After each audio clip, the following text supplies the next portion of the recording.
Hey guys, happy Sunday. So we are 1 week out from April. We're 1 week out from Easter. April 1st is on Thursday, and I've got an art squad for that.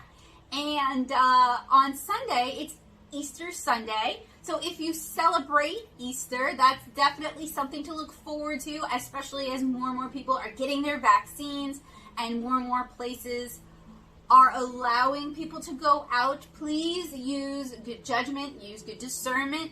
I am scheduled for my COVID vaccine on Tuesday, and I'm terrified because I don't like needles, and I might have a panic attack at a Walmart in Laplace, which is not a thought I savor. But Joseph is scheduled for the same time. I really hope they let me hold his hand. I don't care that I'm 35 years old. This is what I need to get through this.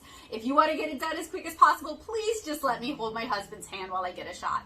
You know, it's funny. I used to get allergy shots all the time as a kid. No problem. I had a really nice nurse. Nurse Joy was such a sweetheart. And then my brother had a bad reaction to a shot in a hospital, and the orderlies handled it completely inappropriately, and it's terrified me ever since. It's great. So I do get my shots. I just don't like my shots. So Tuesday, vaccine, the first of two. It's the Moderna. Speaking of good news, if you're in Louisiana, Monday, so last Monday for y'all, because y'all are watching this on Easter Sunday, happy Easter. On Monday, vaccines open up to everyone, which is great news for those of us who kind of fall in between the cracks. Like this gal here, I teach, but I could teach from Zoom. I have asthma, but it's not life-threatening. And the biggest concern for me is I actually have several immunocompromised family members, and I want to protect myself so I can protect them, which is why I wear a mask and why I wash hands and why I talk about masks a lot, is I am thinking about my family and trying to protect them to the best of my ability because I owe that to them. So this week I hope to have a tutorial for you guys on how to watercolor paint eggs. Spoiler alert, is it worth it? It's worth doing one time, maybe. Is it worth doing it every year? Oh, heck no. It is so time consuming. There's so much prep. You can get nicer watercolor on paper. It is 100% a novelty thing, a one and done. And I'm glad I blew these eggs rather than like hard-boiled them, because I don't like hard-boiled eggs, and these can last longer because I cleaned them out real good. And I actually share my method for that in the tutorial. So today, I'm hoping to do some suminagashi, some water marbling on my eggies. Also today, even though you're seeing this in the future, today, last week's vlog went live. I'm still playing around with format. It's a shorter one. It's only an hour 30 minutes this time because I time-lapsed lots of things and I didn't just talk. Do y'all prefer it when I just talk, or do you prefer it when it's just like a vertical slice of everything that goes on that week? Let me know. I'm kind of curious. What else is going on? This is the second take. The first take got way too personal about stuff that isn't just mine to disclose, so scrapping that. And what I'm hoping to do is I am hoping to, my mind just went blank. Chill stream on Monday. I have an Easter craft, but it's not a very exciting Easter craft, so I'm kind of hoping we can sub it for something that is just more entertaining for a chill stream. My fam wants to do one of the applique kits I bought, and so here's what I've noticed about chill streams. Like, the goal of chill streams is like a virtual hangout for folks who are kind of lonely. It's also a chance to review a craft kit and maybe demonstrate a craft. And my goal isn't like 100% proficiency with the craft, because my goal is to put myself in the place of parents and kids who might receive such a craft or might be working on such a craft together, and they're new to this. And I want to see, I'm looking for kits, I'm looking for craft kits that you can be a complete noob and the instructions are well written and you can follow them. All the materials you need, minus things like paper towels and clean water, are included, and it's fun to do, and it doesn't just completely destroy your house, or if it's very messy, it discloses that on the outside of the craft. And not too many crafts meet that bill. Last week we dyed Easter eggs. We did that outside on the porch. It was an interesting stream, especially when I spilled blue dye all over the porch. And I was super afraid that Joseph was gonna, like, the spray from the spray nozzle was gonna bounce back up and hit the table. Wasn't super afraid, but I was like, oh, that's gonna happen and those eggs are gonna go everywhere. But it didn't, so yay! So I don't necessarily think the Easter craft that I have and applique are particularly exciting. I'm not really vibing with, I mean, applique can be exciting, so circling back. One of the things I have noticed is that with very chill, low-key crafts, for the stream to be entertaining, I have to really ramp up my energy, which does get exhausting. Or if they're an interesting craft, I can just let the craft shine on its own. So I'm actually running some errands later today, so maybe I will discover some crafts that scratch that itch and are sufficiently Eastery, because a lot of people are going to be doing Easter crafts this week. If you are going to in-person school, you probably have this week off. I know in Louisiana, kids get Easter off because that's a big deal holiday. Because down here, people are culturally Catholic. One of the main religions is Catholic, and while not everyone is Catholic, Mardi Gras is pretty much celebrated by everybody unless you take a hard stance against Mardi Gras. So, you know, things like that. So Easter is a pretty big deal down here just because culturally people are French Catholic. So that's one of the reasons I'm going to do some Easter crafts. As an adult, Easter the accoutrement around Easter is not super exciting to me. I'm not into jelly beans. I'm not really into Easter egg hunts, but we also don't have a kid yet. And that's probably like Christmas, where once we have a kid, I'll totally feel different about it. So anyway, I'm also hoping to get some watercolor done this week, and we have an art squad on Thursday, April Fool's Day. I kind of want to come up with some kind of cute prank to do on the kids. I haven't thought it. I don't like mean pranks, and I don't like doing pranks that are overly mean to you know, minors. Basically, I don't like doing mean pranks to adults either, but I certainly don't want to do like a bait and switch on kids who trust me and take me seriously. Well, you know, as seriously as you can take me, I guess. But I do want to come up with a cute prank or a funny prank. So I need to think about that. Like maybe like a mask or something. Anyway, I want to come up with a prank for them because we're doing this via Zoom, and I try to do whatever I can to make it a little more fun, because in person is always more fun. You know, things are not as fun over Zoom, so I'm trying to do things to make Zoom a little more fun. So anyway, I got some stuff on my plate. I'm going to clean up my desk because it's still set up from painting the eggs, and I want to upload some stuff to TikTok, and I maybe want to stretch some watercolor, and I want to at least prep for water marbling because I'm hoping to water marble some eggs today. So let's get going. Okay, so now for a very exciting activity. I need to wipe off all of these eggs, which have been cleaned with soapy dishwater. Not dishwater, dish detergent. Sorry. They're all related. My ADHD brain just sometimes makes weird jumps. I need to clean all of these off again with vinegar. This is going to hopefully remove any hand grease that might be on it. Something I noticed when watercoloring the eggs last night is if you've got grease on your hands, it's going to start causing a resist. So even though I had cleaned the eggs off a lot, I guess as I was working, your hands produce new oils.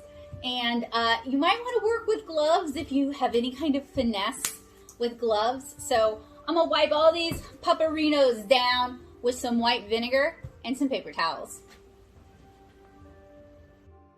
So after I finished cleaning off all the eggs, I attempted to do suminagashi on them, water marbling, and I will demonstrate this more fully in my tutorial coming out on Tuesday, but as you guys can see, it did not stick.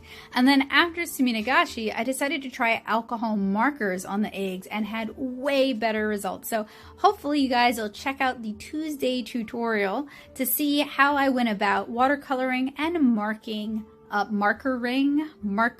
up different blown eggs.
So what I did for most of today was mess around with eggs. I tried doing suminagashi on the white eggs using the Ito marbling kit, which is a Japanese water marbling kit with pigments that are suspended in liquid. And you guys can see that. I've included that. It would not stick to the eggs. So part of water marbling is you got to go rinse off the excess dye, the excess pigment from whatever you're marbling. It just washed everything off. So I do think doing wooden eggs would work better in that regard. But for me, water marbling eggs was just like very tricky anyway. I know you can do it, well, the internet, Martha Stewart, says you can do it with food dye. So I asked Mom to pick me up some, and all she could find at Winn-Dixie, which is a local chain of supermarkets. It's not a small chain, and they're not that small markets either. They're sizable. Or the gel-based food coloring. And I took that as permission to tap out, to say I don't need to do suminagashi on eggs. I've done enough. And what I basically ended up doing was about a dozen eggs in watercolor and then about 7 eggs with alcohol marker. The watercolor eggs are flowers and the marker eggs are fruits. I just, spring is more than just baby chicks and bunnies. I wanted to do something that I enjoyed and I thought was fun. And spoiler, the tutorial will come out by the time you guys are watching this, so I can actually talk about it. This whole thing is a big exercise in why would I do that? Why would we do this? I guess because I thought I was Beatrix Potter and I was channeling cottagecore and oh how quaint, I'll paint my own eggs. But they make good fakes. They make good plastic eggs that you could put watercolor ground on and paint those if you want to, or do suminagashi on those. They make good wooden eggs that you probably could water marble more effectively than these eggs. They probably make unglazed ceramic eggs, which would probably be pretty good for a lot of these techniques. So really, why would we do this on real eggs other than the charm of doing it on real eggs? So for me, this is, unless somebody contacts me with they want me to teach a class on it or they want me to put together a project or something on it, for me this is a one and done project. blowing the eggs, cleaning the eggs, letting them dry, cleaning them again with vinegar.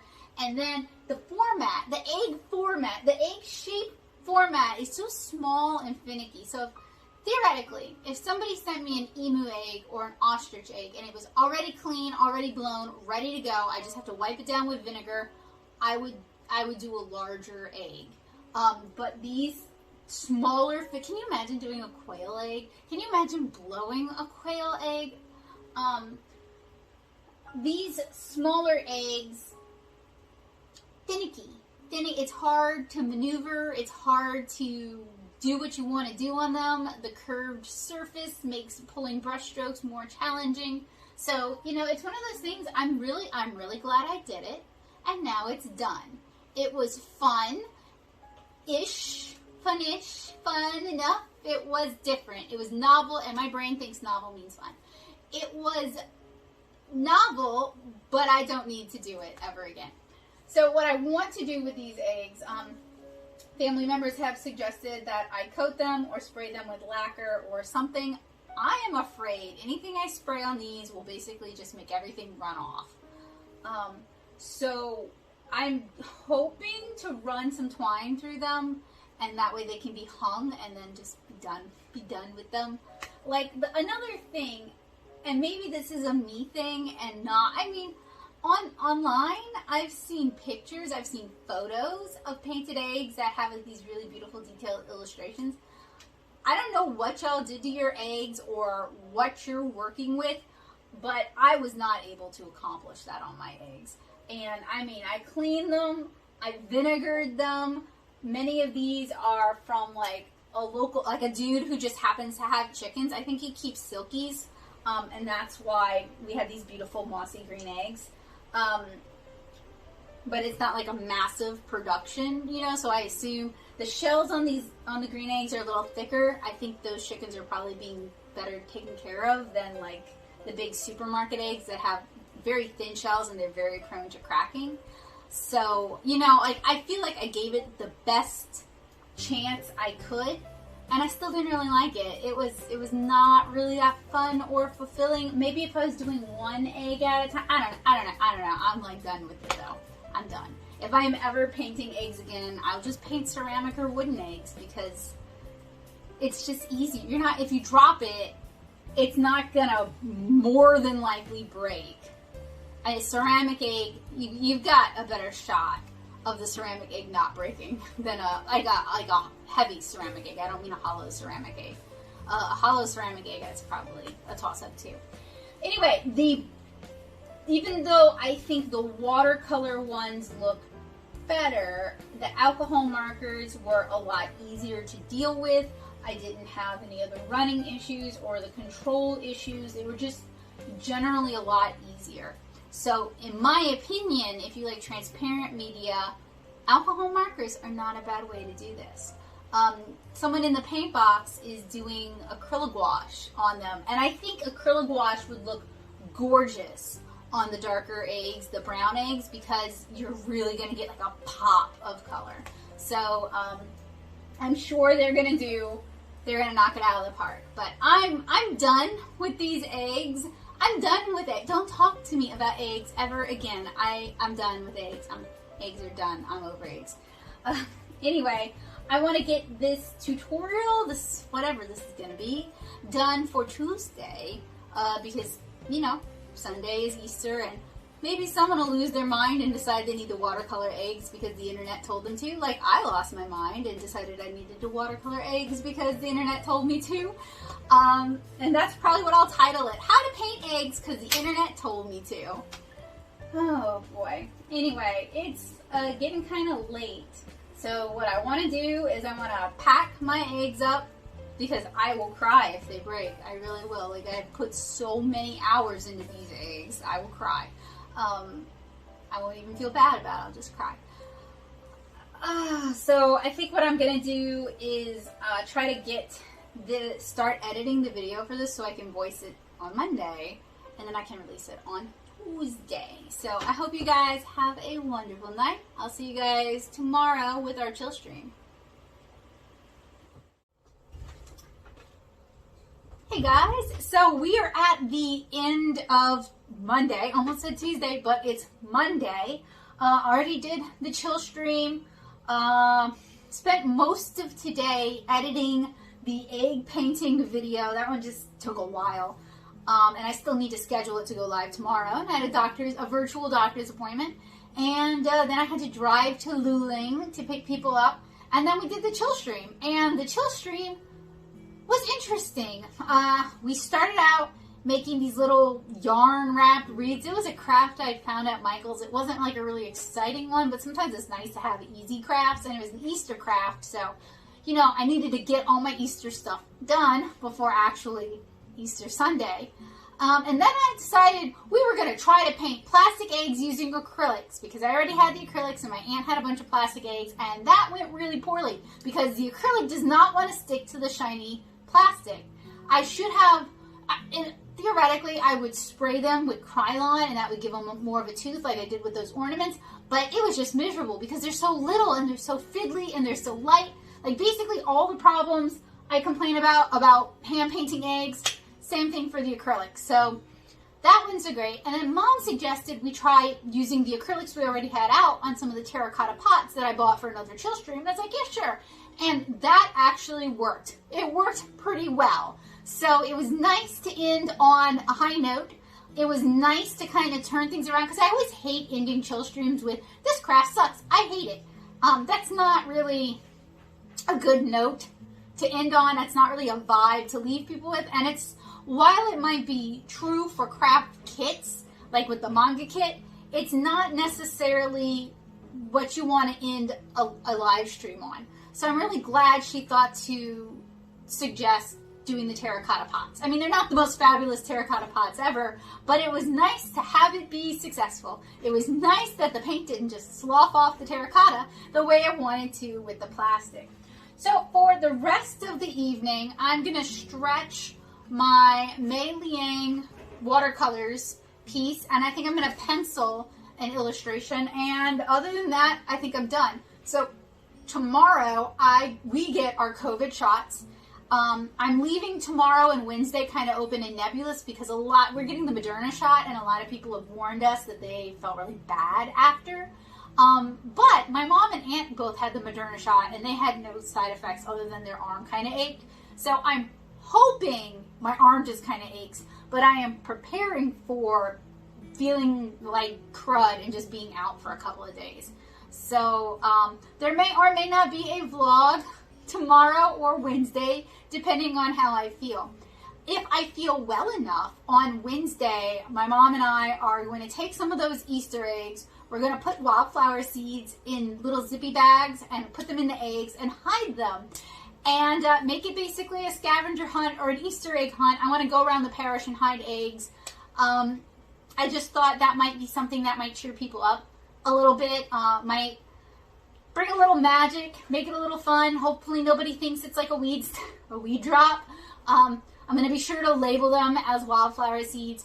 But it beats doing candy because candy melts and attracts ants, or it'll get waterlogged. It just seems like candy would be a bad idea. But wildflower seeds are really nice because it invites people to spread wildflowers and to feed the bees.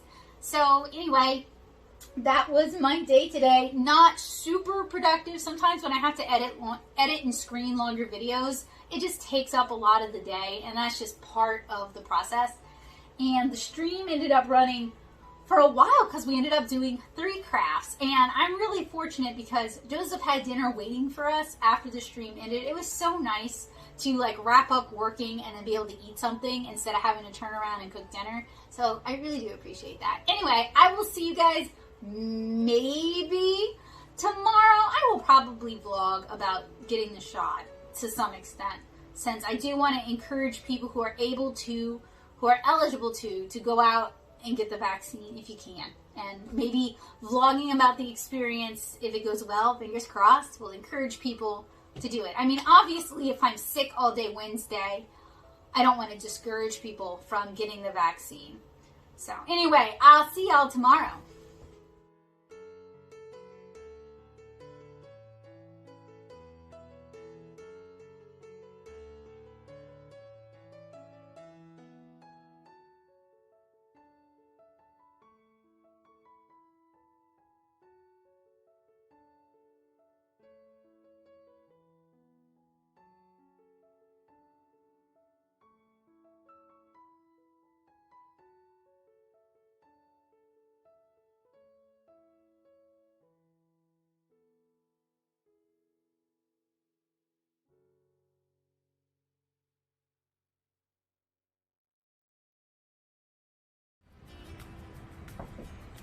Hey guys, good morning. So it is Tuesday, and at 2:30 we got an appointment at the La Paz Walmart for our COVID vaccine. So underneath my sweater, I've got a sleeveless shirt. I gotta remember to tell them left arm please, but otherwise I am vaccine ready.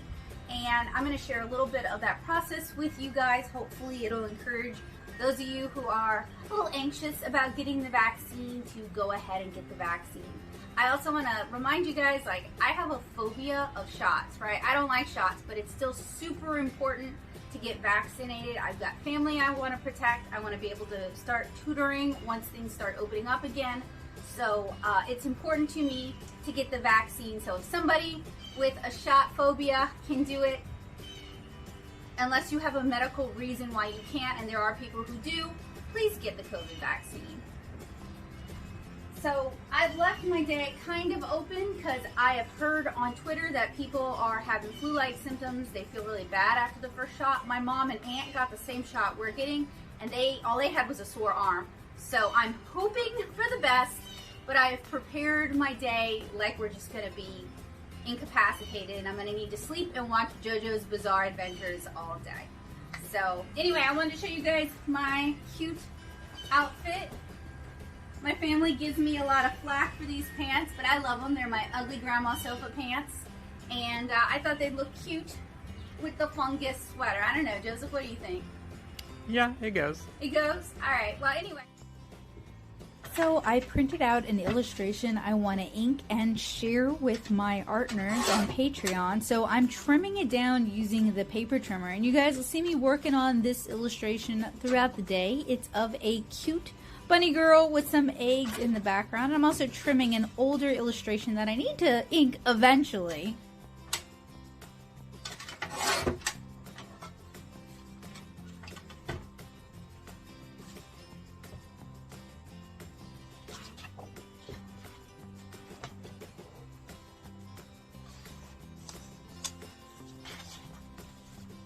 This is what it's like to sit on a metal porch in the rain in Louisiana. What you guys are missing out on is the smell of ozone.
So this is where the Easter rabbit will actually start to take form for you guys. So I did the sketch digitally in Photoshop using kind of that thumbnail I showed way at the beginning. My goal is to pencil it first. This is going to allow me to tighten up the sketch, although I'm not deviating all that much. I'm mostly cleaning up a few things and adding in some flowers. But by penciling it, it also enables you to see what I'm doing and enables me to see what I'm doing during the inking phase. So this is an investment I make when I'm recording tutorials because it makes it a little easier to see. And we have now switched locations, and I'm working on more postcards to send out to editors and ADs. I'm running low on my postcards, but I've got another batch that should be in, fingers crossed, next Tuesday, so I can get some more out.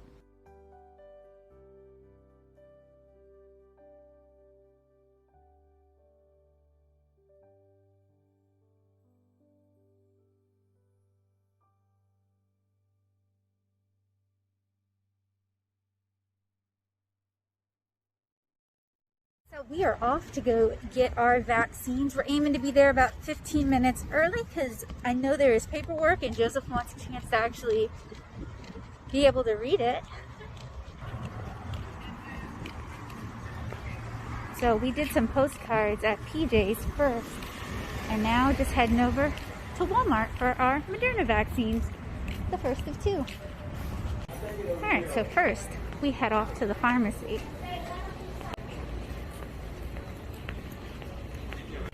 So this kind of looks where they're doing the vaccines, which if that's the case, is exactly what I did not want.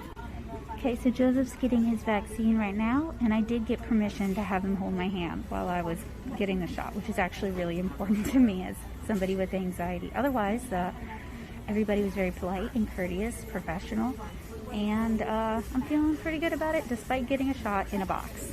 You'll be right, yeah. Okay, so this is the cubicle. Okay, so we just got our vaccines. The lady was very, very nice. She let Joseph come in. He kept me entertained while I got my shot, so no problem. Very quick, clean, professional. What else? Oh, we got to hang out for 15 minutes, which is fine. We figured that. Everyone knows that. Yeah, well, and then we need to come back in a month, so our next appointment is April 27th for our second Moderna shot. So y'all cross your fingers for us that we are okay. Don't have any bad side effects, yeah. But I've prepared in case we do. I did get a good piece of advice that you should eat a big, like a hearty meal after and hydrate.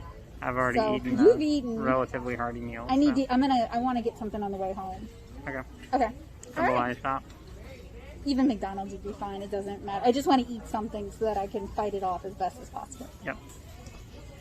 All right, so it's been 15 minutes. No side effects so far. I know everybody on Twitter says they kick in later, but no anaphylaxis shock or anything like that. So we're gonna head home and get a nice big meal. I'm gonna get a nice big meal and generally just take it easy and see how I feel. So again, I am penciling this Easter rabbit piece. I had to put it down while we went to PJ's and to get our COVID vaccine, but I'm able to pick it back up. I'm really grateful that I was actually feeling well enough to do some work today. It sure beats being sick all day, although it would have been fun to just laze about in bed and watch JoJo's while I recovered. And I'm using my favorite Tombow Furenosuke brush pens to ink this because they are alcohol marker safe and waterproof. So if you haven't tried them yet, you really got to try them. So I'm still kind of deciding whether or not I want to share the finished tutorial because I want to marker this here on YouTube or share it only to patrons, but I'm leaning real heavily towards only sharing it to patrons. So if you are one of my patrons, keep an eye out for this. I will share the finished art piece though on my community tab and on my Instagram and on my Twitter. But if you want to learn how to color this, you can join me over on Patreon at patreon.com/natosoup. I'm also going to share the line art, both a black and white version and the color version of the line art. So if you want to print it out and color it at home.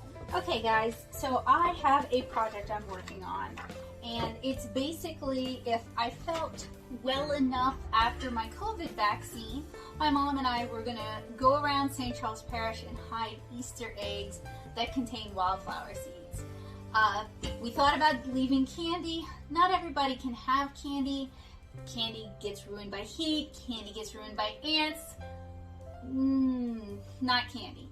Wildflower seeds, though, almost anybody can enjoy and spread some wildflower seeds along the ditches or in a neutral zone or in a neutral space, and it adds a little bit of beauty to people's lives, and it makes people smile, and it's a wonderful habitat for bees and for small animals.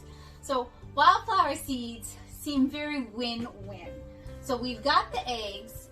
I printed up these labels so people don't think I'm just like stashing drugs or something.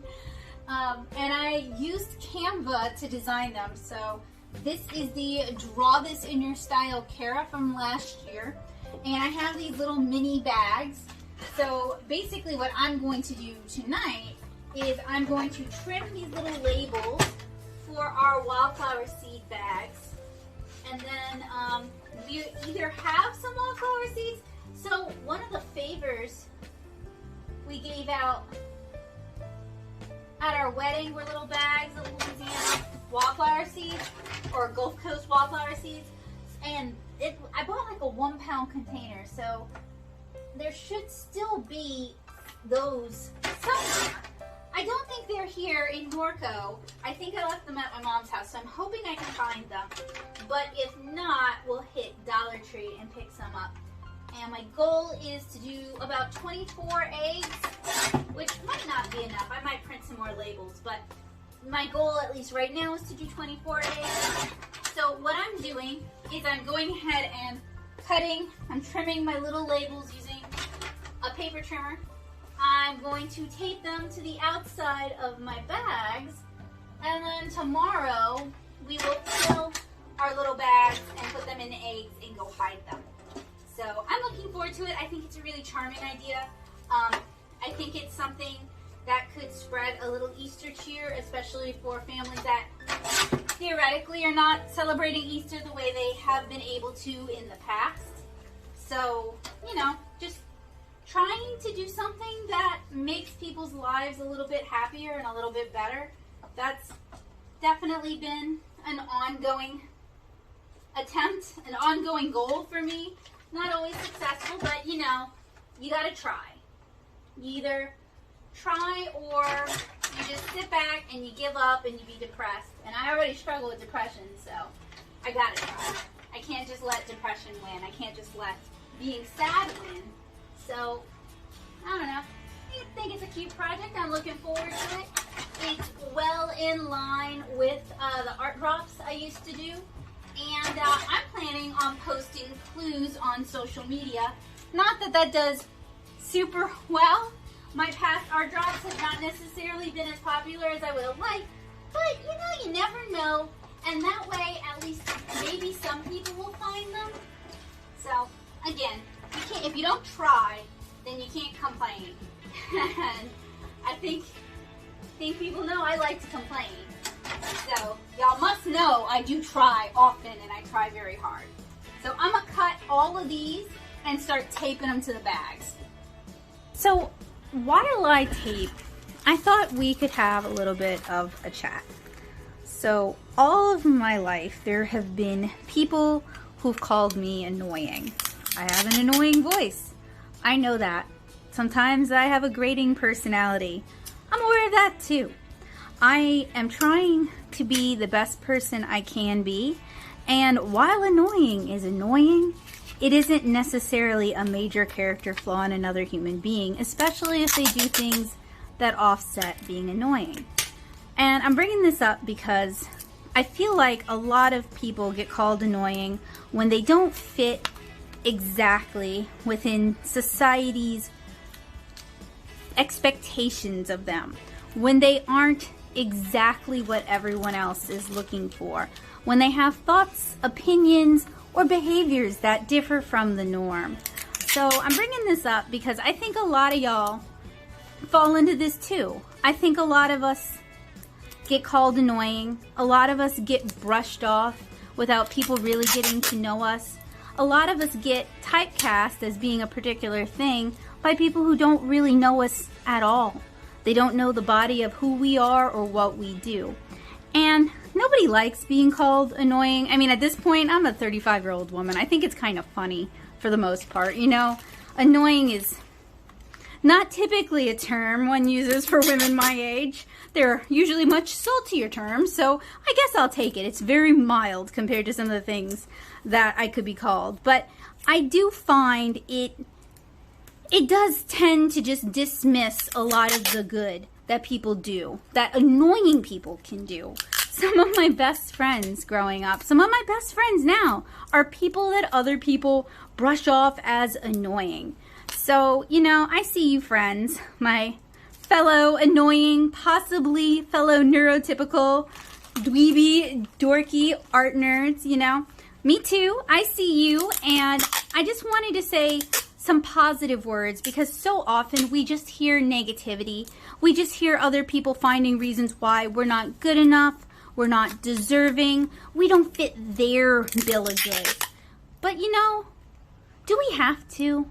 Do we have to be a flavor everyone likes, or can we be our own flavor? That's how I started to see myself after I became an adult, is that I'm like a pickle. Like, not everybody's gonna like me. And that's okay, because the people who like pickles tend to really, really, really like pickles, and they tend to value the saltiness, the brininess, and sometimes the sweetness that pickles have to offer. Pickles can offer a fresh taste, a crunch, a snap, a zest to something that might otherwise be boring. So if you're an annoying person like me, maybe you need to think of yourself as a pickle, because people who like pickles really, really like pickles. Kind of on that note, I don't talk about my depression too much with you guys, but it is something I do struggle with, and it's something I struggle with not infrequently. And I was listening to a podcast today with Joseph about Melissa, one of the co-founders of the husband and wife team that own Melissa and Doug, the major children's toy company. And she was talking about her depression and, you know, opening up and letting other people get to know her and see that side of her, and not lying, not putting on this false face just because that's what other people want, that's what other people expect. And, you know, it really resonated with me, and I was so glad she brought it up. I felt seen. I felt like somebody else got me. It was like when I was listening to Messi as an audiobook, and he said kind things about ADHD people being the people on Broadway, being the people who write books and novels and plays, and that was the first time I'd seen myself portrayed in a loving light, and it brought tears to my eyes. I felt seen. I felt validated. Well, hearing her talk about her depression and how it is a duality of her creativity made me feel seen as well. And I really, really appreciated her being vulnerable and sharing that, because women are frequently discouraged from talking about anxiety, from talking about depression, from talking about rage, from being annoying. And often we are gatekept by other women, which makes it hard. We should have each other's backs. We don't always. But anyway, I just wanted to say some kind words, give some encouragement, see and express love to my fellow annoying pickles. Alright, so my Tuesday is almost over. I printed, penciled, and inked this line art that I'm going to share with my patrons, as it's like a Easter line art. I think it's fun to try and have some sort of printable or line art or festive something to celebrate different seasons, because during COVID, if you don't celebrate holidays, even kind of silly ones, then the year just passes by and you feel like it's March again. When did that happen? So I've never really been a big holiday person. In general, I'm not a Christmas person. I'm not a Halloween person. I don't know why. I'm not really a big Halloween person, other than it probably ties into my childhood and just some of the trauma there. I think it's fine that other people get super excited about it. It's just a lot for me. But this year, I really am leaning in to different holidays. Like over Christmas, I did, 17 different paper craft projects to print and share. That was nuts. I'm not doing something like that again, because it was just like such a hectic pace. I was always chasing after my tail, always editing, always trying to get it out in time. It was a lot. For Kara's birthday, I did a bunch of stuff. For Valentine's Day and Halloween, I did tutorials with printables. So I think the tutorials with printables is a good place to be. I mean, plus we did so many egg crafts. So many egg crafts.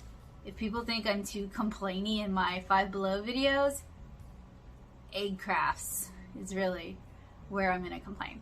And that kind of brings up something I've been mulling over. I brought it up in the confidence mini vlog from a couple weeks ago, but YouTube definitely has different expectations and different standards. And when I say YouTube, I mean your general viewing audience has different expectations for men and women on the platform.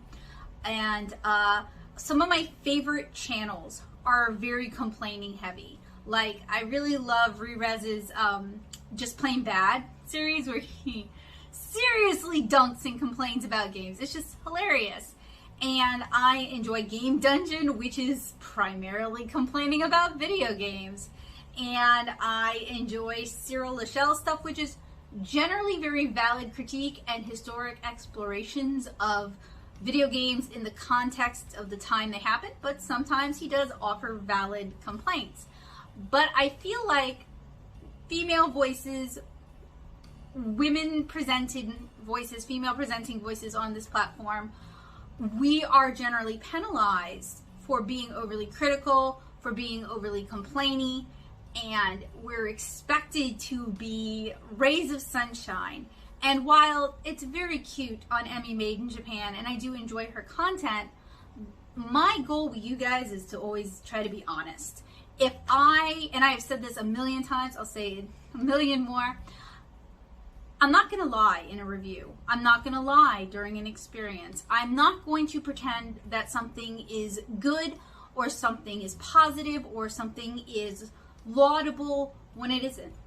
And, you know, my definition of good might be very different from your definition of good. We are allowed to have different opinions about different things. That's something that I like about the platform, is you've got a million different opinions, a million different uses for a spoon. And that's awesome. But I am not going to change who I am and how I feel to homogenize it for YouTube. If you can't go to sleep to my videos, I have tutorials that you could go to sleep to. Like, I can, if you want to go to sleep to my content, I can point you to stuff that would be, you know, more soothing and more comforting. Let me help you if you're looking for that kind of stuff. But you can't just pick a random video from my channel and use that as a judgment of me, or use that as a judgment of the content I make or the validity of what I make, because I make a lot of stuff. My reviews are definitely going to be more fact-based and more like how I see it. You know what I mean? Like the goods, the bads. I try to end most of my reviews with pros and cons and then a verdict. And I do that to help people kind of clarify their thoughts. And I always try to caveat, like, I am a watercolor comic artist. I make watercolor comics. I make watercolor illustrations. I have a more cartoony style. If you're fine art and you're very loose and you're very wet into wet, and what I have to say doesn't apply to you at all, I try to disclose that so you can just move on. Or you can just watch the video for fun, because sometimes it's cool to hear a different opinion than your own. So that kind of ties in. After I talked to you guys about being a pickle, I actually really like that analogy, because I really like pickles. I really like strong flavors. I like very salty flavors. I like really briny flavors. And some of my best friends complain a lot, but we have each others in stitches. Some of my favorite stand-up comedians, their whole shtick is complaining in a funny way. And I have kind of a sardonic and sarcastic sense of humor. And while I don't like using that against other people, especially people I don't have like a super close relationship with and they realize I'm just playing with them, I will pick on products, I will pick on stores, I will pick on companies, and I will definitely pick on myself. Sometimes if it seems like I'm just shooting in the air, I'm like attacking someone, I am probably making fun of myself. So I wanted to talk about that because I think those of us with pickle personalities, we tend to get a bad rap. I think especially female presenting people, and maybe non-binary people, but that's not an experience I've lived, so I can't speak to that, but I can speak to my experience as a female presenting person. I think we are held to standards and expectations that are not really human, and they're not really fair. Like, everybody complains. When you complain about me complaining, you're complaining, and that's okay. Like, that's your opinion, that's your taste, but like, you're doing the thing you don't like. I hope you know that. So you're welcome to do it, but you know, you're doing it too. So I don't like, I kind of like complaining stuff. I kind of find YouTubers who never complain, to me, sometimes come across as inauthentic. And I do believe there are people who just love everything, and life is a really blessed, fantastic experience for them. I'm not one of those people, and I don't know anyone who lives truly that blessed, so blessed that no pain ever comes their way a life. But I believe there are people who see life that way, and that's wonderful. But tying into what I was saying about Melissa, from Melissa and Doug is not all of our brains are wired that way. Some of us have depression issues, some of us have anxiety issues, and the way I deal with those darker, more nihilistic, pessimistic thoughts is I use them as sardonic humor or ironic humor or sarcastic humor. I try to take these painful little barbs and making them into something funny, and I'm not always successful, and sometimes I come across as very dry, and you can't see my face when I'm doing the shop with me stuff, so I know a lot gets lost, but you can see my face now, so maybe we can communicate a little bit better. But you know, sometimes those kind of comments are very discouraging because they're not true, but I am not the sum of that. We've done scholarships to help kids and adults, to help people pursue their artistic dreams. We've given away a lot of art supplies. I donate a lot of art supplies. I donate literally all my time with YouTube is basically donation because it's a lot of time and no income.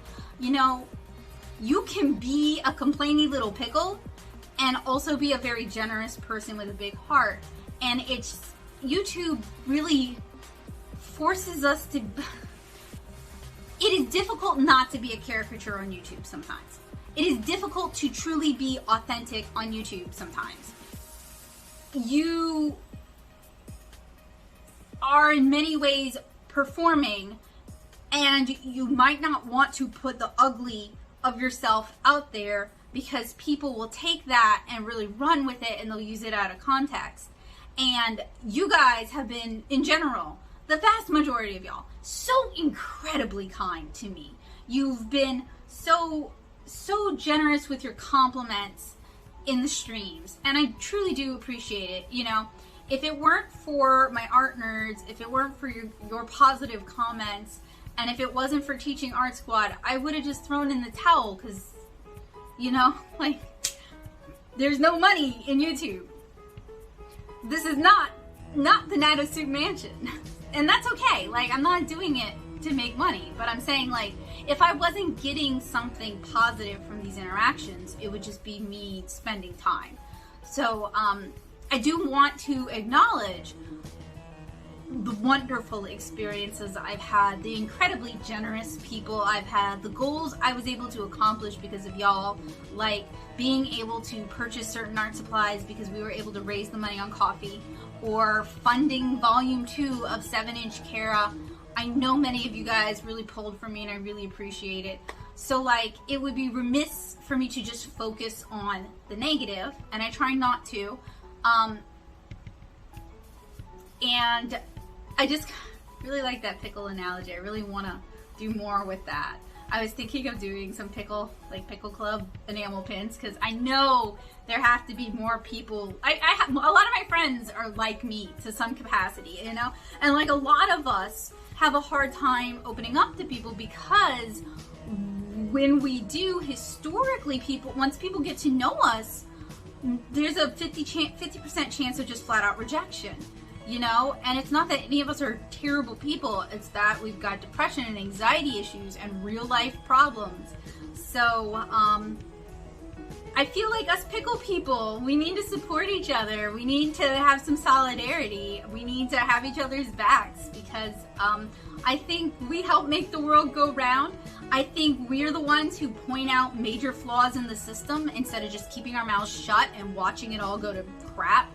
I think we're also some of the ones who come up with some of the best solutions because we're the ones who spotted those problems, and we're the ones who fight for social change, and we're the ones who are not just complacent. And yeah, it's easy to just write us off as complaining and troublesome, and it's a sticky point for me because historically being written off as a shrew is typically something women are accused of, and it's not my favorite, but it's not necessarily a bad thing to be that kind of a person.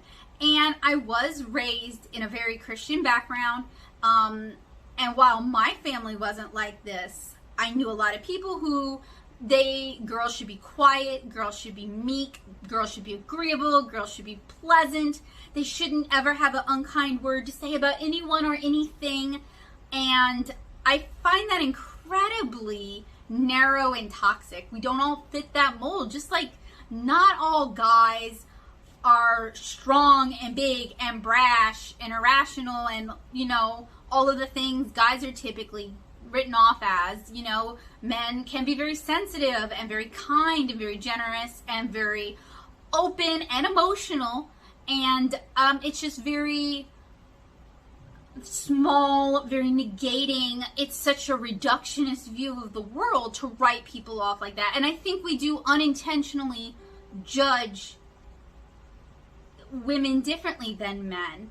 Some people do it very intentionally, but I think even on YouTube, with what we view, how we view it, our opinions of the person presenting the material, our respect for their knowledge, I think is still very informed by these cultural gender norms that many of us grew up with and have to learn how to undo.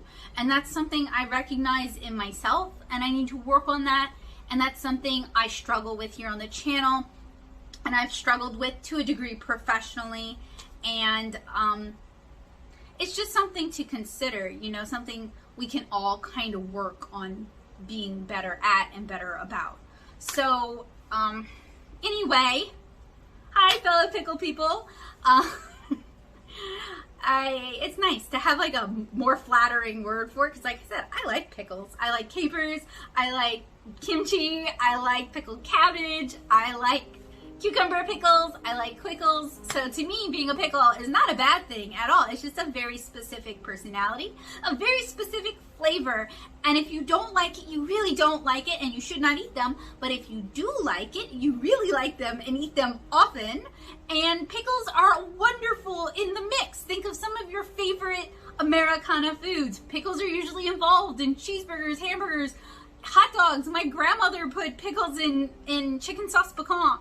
You know, pickles find their ways in all kinds of things, from relishes to snack platters. They add some variety and some spice to life, and they are not a bad thing. They're just a specific thing. So if you don't like the pickles, but if you do like the pickles, and yeah, so I don't want to give up the term art nerds because I love it, but maybe when I'm talking about emotional things, I'll start greeting y'all as pickle people.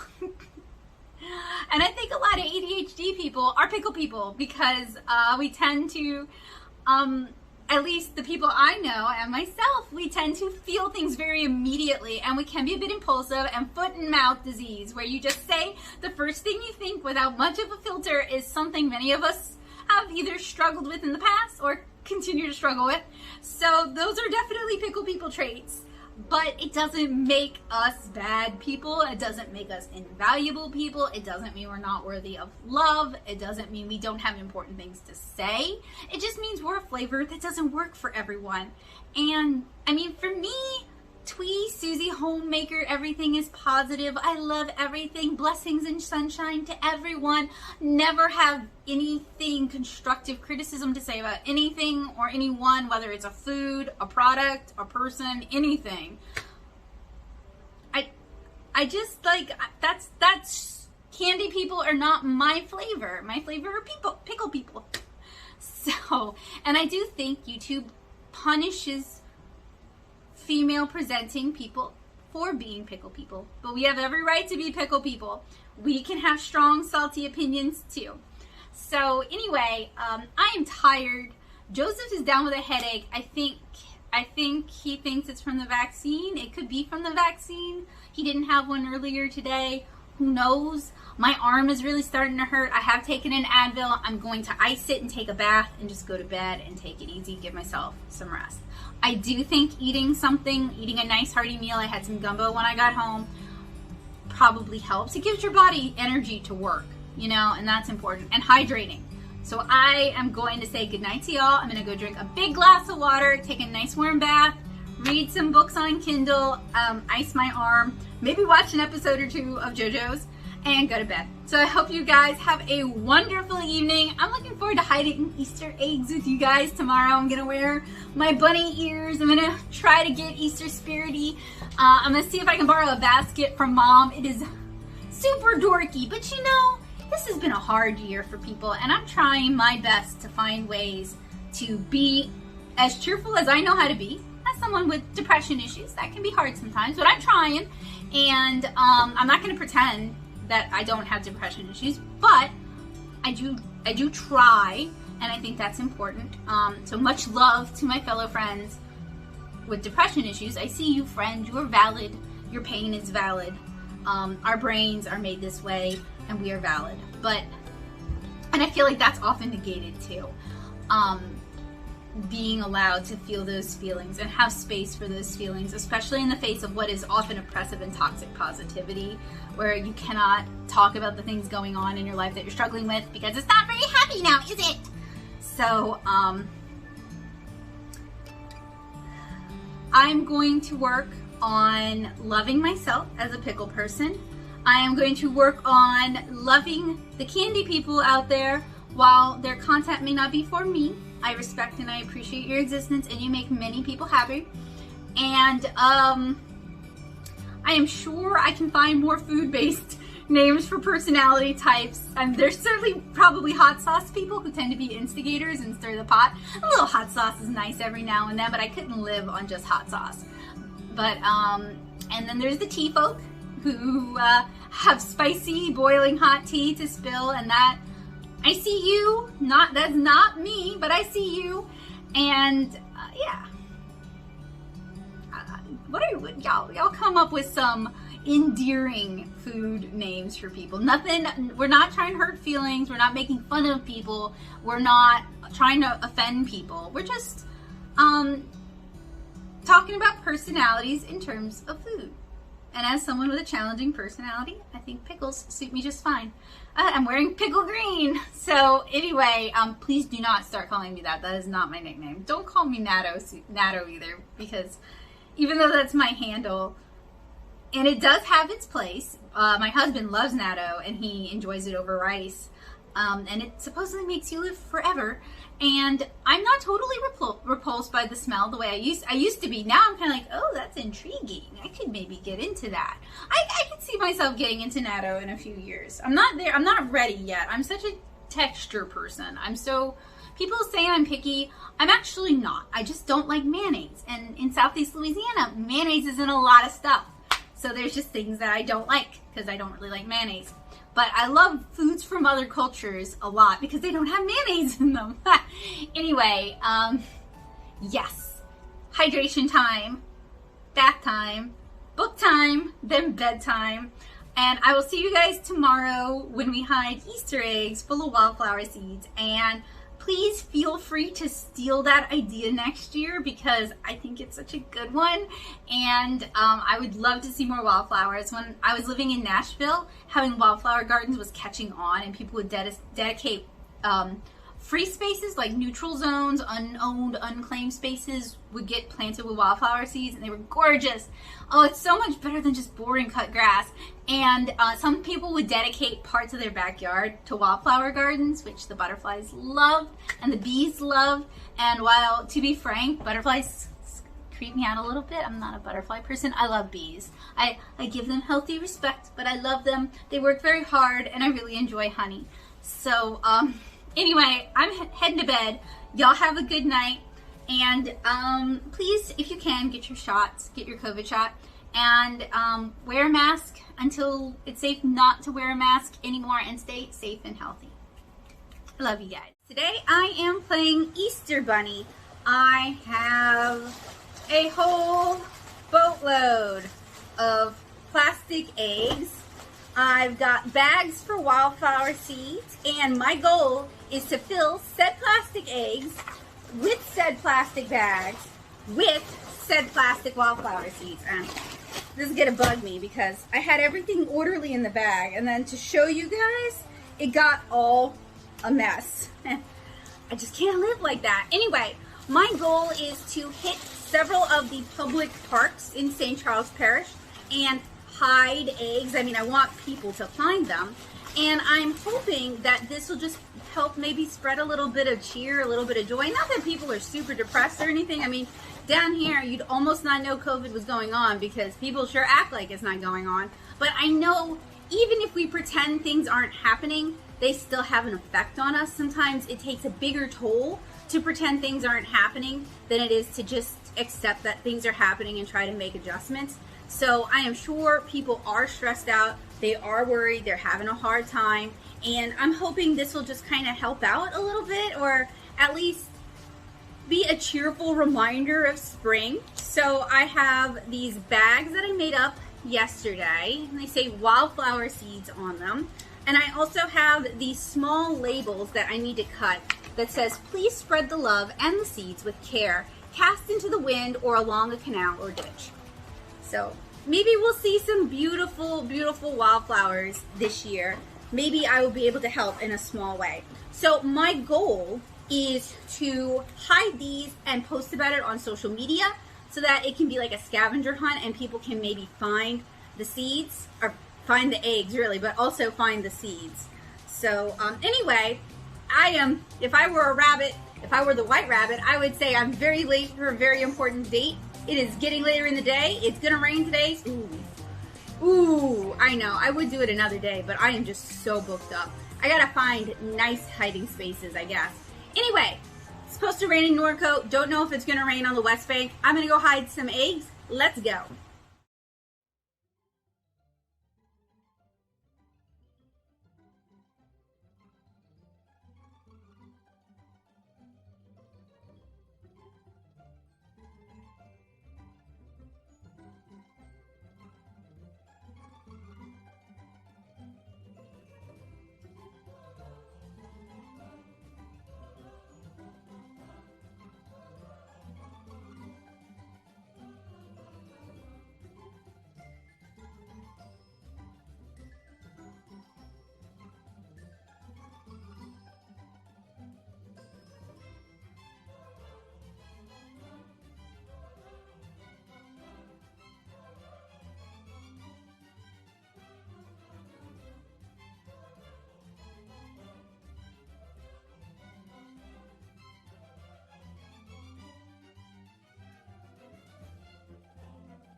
Hey friends, so I am hiding Easter eggs throughout St. Charles Parish.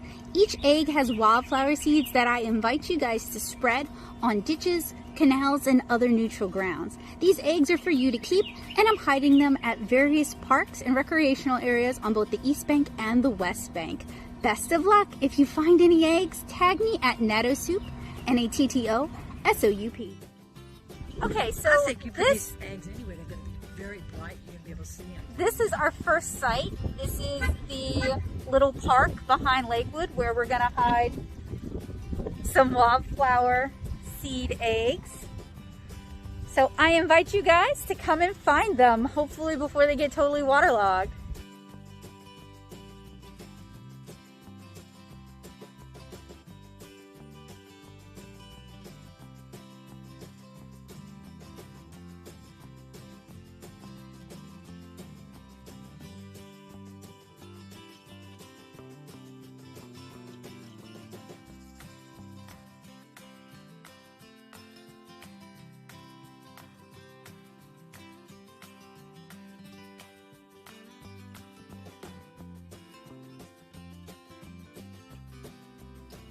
So while I'm at my second location hiding eggs, I will make a deposit in their little library. Very cool. Oh, no I won't. I told you it's packed. Better make it fast. I'm starting to feel drops.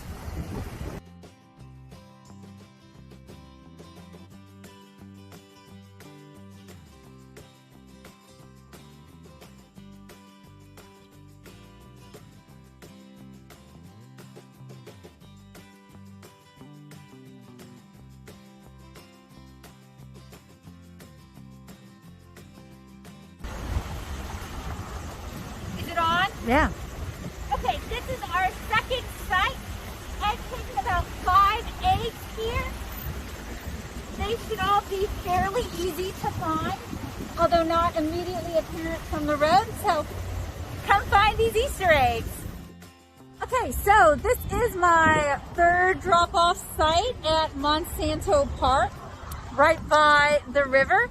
And it is just so cold and so nasty and getting late that I think we're going to save East Bank for a different day and hit one more spot. So come find these Easter eggs.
This is my final Easter egg drop off for today. We are at the West Bank Bridge Park, and since I've already decided to split up my eggs, I'm gonna put the rest of them, which is like 9 eggs, at this park. And while I'm here, I'll go ahead and drop something off at this little library. This one seems to get a lot of foot traffic. So what I should do if I'm smart is kind of keep track of which little libraries have good turnover.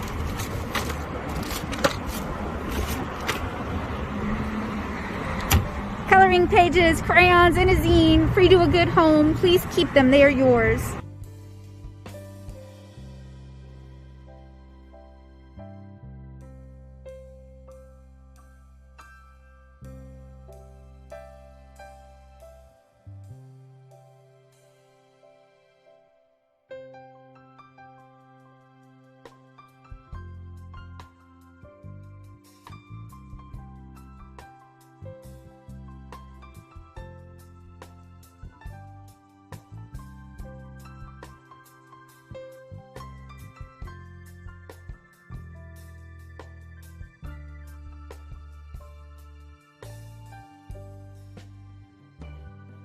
Okay, I have to tell you guys a few flaws in this plan.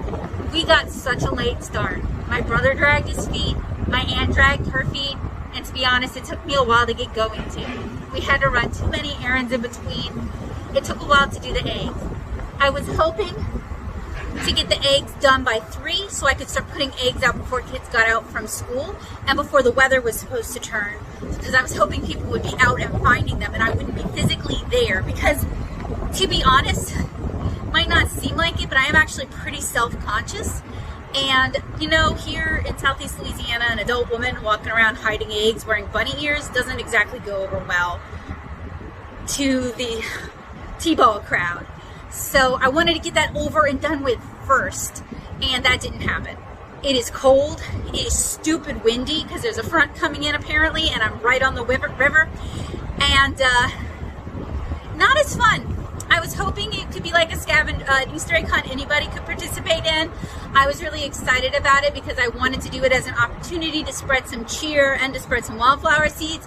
And as of right now, I'm feeling a little discouraged about it, just based on the weather, how windy it is, how cold it is, and the fact that I got such a late start. But you know, just like with seeds, sometimes you're not sure which planet will grow until it blooms.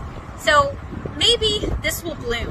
I was only able to get the West Bank done today. I ran out of time. I ran out of weather. So if I decide to do the East Bank, which I feel guilty doing one and not the other, frankly, I don't know when I'm going to get to do it, because tomorrow we're going to go look at houses, and I have Art Squad after that, and then on Friday it's Good Friday, and I have other plans. So I was hoping to get it done today. I'm just gonna have to try to squeeze it in somehow. I did not dress appropriate for this weather. Hey, so I promised I would check in if I had any symptoms. These are all super minor compared to other people, so just like keep this in mind. My left arm, the one I got my shot in, is very achy. It's been sore all day. It's difficult to lift it above my head just because it's so sore. And I also think I've started running a little bit of a fever, and I'm just feeling really run down, which, considering I kind of pushed myself and the weather didn't help, it's understandable. These are very, very, very mild though, so I would not at all use this as a reason to not get the second shot or anything like that. I just promised that I would disclose that information to you guys, just so you know what to expect. But honestly, this is like the right amount of sick to just like want to snuggle on the sofa and take an easy night off and watch some JoJo's or something. It's not like big sick. So Joseph doesn't want me to film him, but he said he had a headache last night. He's feeling fine now, but he feels lethargic and he had a headache earlier. So, you know, all in all, pretty mild symptoms, and I'm really hopeful that tomorrow we'll both be feeling 100%. Hey guys, I am feeling much better from yesterday. I think I just needed a good night's sleep. I don't think being out in the cold and in the weather after getting my COVID shot was really what was best for me. We had checked the weather before. We had checked the weather report before leaving. It was supposed to rain in Norco, but it wasn't supposed to rain on the West Bank. And it went from being a warm, almost hot spring day to very chill very quickly. So, I mean, that happens. You know, you can't plan for everything. And I'm that stubborn person who, if I have decided I'm going to do something, I do it, because I know that if I put it off to another day, it might not happen, whether I just don't have the time, which is the case here, or I don't have the energy anymore, or the window just doesn't align properly. So I wanted to go ahead and get it done. It does look like it's a beautiful day outside today, maybe a little bit chilly, so I'm really hoping people will spot those Easter eggs full of wildflower seeds. But I definitely got some weird looks, especially at the first park where they were doing T-ball. Joseph was like, I don't know why anybody would give an adult woman carrying an Easter basket and wearing Easter eggs weird looks if she's hiding Easter eggs. And I'm like, I think I could have gotten away with it in Nashville too. That's the thing. I think in Nashville people would have just been like, oh, she's hiding Easter eggs. That's cute. His rationale was like, well, maybe they think you're a teacher or with a church group or something. And it's like, I hope so. Because I hope they don't think I'm just like hiding drugs or something. It's just wildflower seeds. And it says wildflower seeds. And it asks people to please spread them. And to be fair, I cannot be held accountable, or I don't think I should be held accountable if someone does decide to do something totally irresponsible with them. But you never know. You never know. Planning for other people's contingencies is very tiring. So today we're going to go look at a couple of houses because we are looking to buy. I've mentioned this a million times in the vlogs. We're serious about it. I don't plan on sharing that part necessarily. I might talk about it, but I don't plan on vlogging looking at houses because that's just a big distraction from what we're actually doing, and I'd like to give it my full attention because we're looking to buy a home we're going to stay in, ideally for the rest of our lives, and raise our family in. So that's a big deal, and I don't want to be distracted by other things while I'm doing that. So I'm sure you guys can understand. I have Art Squad this evening. You know, I racked my brain to come up with like a fun April Fool's joke, and I just couldn't think of anything. I just, this week has been a lot, from getting my COVID shot to not feeling well to trying to hide eggs to looking at houses. It's just been a lot, and I just think I'm not running on all cylinders that I normally would be running on, and it's actually not even that big a deal, but I thought it would be fun and I thought they would enjoy it. So I'm a little disappointed in my own lack of creativity to not be able to come up with something, but you know, there's always next year, and it might be, it is easier to do kind-hearted pranks. I say pranks, like surprising with candy or small toys or something, you know what I mean? Like a nice prank. It's easier to do that in person than to do it over the internet. If I could get Bo to sit in my chair, I would let him start Art Squad, but Wire XSplit will just edit him out. As anyone who's watched my live streams knows, as soon as he hops on my lap, it just edits him out into nothing. So even that won't really work. So I've got about 15 minutes to spend before we head out to go look at houses. And I've got a line art I've been wanting to work on. So I'm just going to spend that time trying to chill out and pencil that, because it's been a little bit of an anxious morning for me. And I do want to be in a good headspace, both for when we're looking at houses and also with Art Squad. I always want to give the kids my best because they deserve that. So what we're doing in Art Squad today is we're going to show them our old art. And I have been looking high and low. I know I have it. I know I packed it. I know I brought it. My high school art, which is where some of my first comics are. And it's real bad, but I don't feel any shame about it because, you know, everybody has to start somewhere. And I'm hoping it'll encourage some of them. They'll see that and they'll be like, oh, I can grow too. And maybe they won't put themselves down as often as they do. But I can't find it. I'm going to ask Joseph. He might know where it is off the top of his head. But I do have some elementary school art, and I also have some college art, which is also, from me, bad. So it's not that I have nothing to show them. It's just not what I actually wanted to show them. I don't know how to end this, so I'm just going to bye-bye. Hey, so good news. I did actually find the high school old art binder. I've been wanting to share that with y'all for a while. I've been wanting to do redraws with you guys with that for a while. yeah, again, I'm not ashamed of it. It's not great, but I'm proud of. I put a lot of work into it as a teenager, and this was from a time when online resources were just non-existent. Jay Dillon's stuff was it. There wasn't other stuff. It wasn't until years later that people started sharing more art resources, because back in 2001, that would be a huge and expensive endeavor to share your art resources. You'd need access to scanners, which were more expensive at the time. Most households didn't have them. Most, now, like, you can go to Walmart and get a 3-in-1 scanner, copier, printer for like $100. They were like $500 back then, just the scanner alone. Now you can get a good small one for about $88. One of my favorite small ones that I recommend a lot is about $88, and it's great.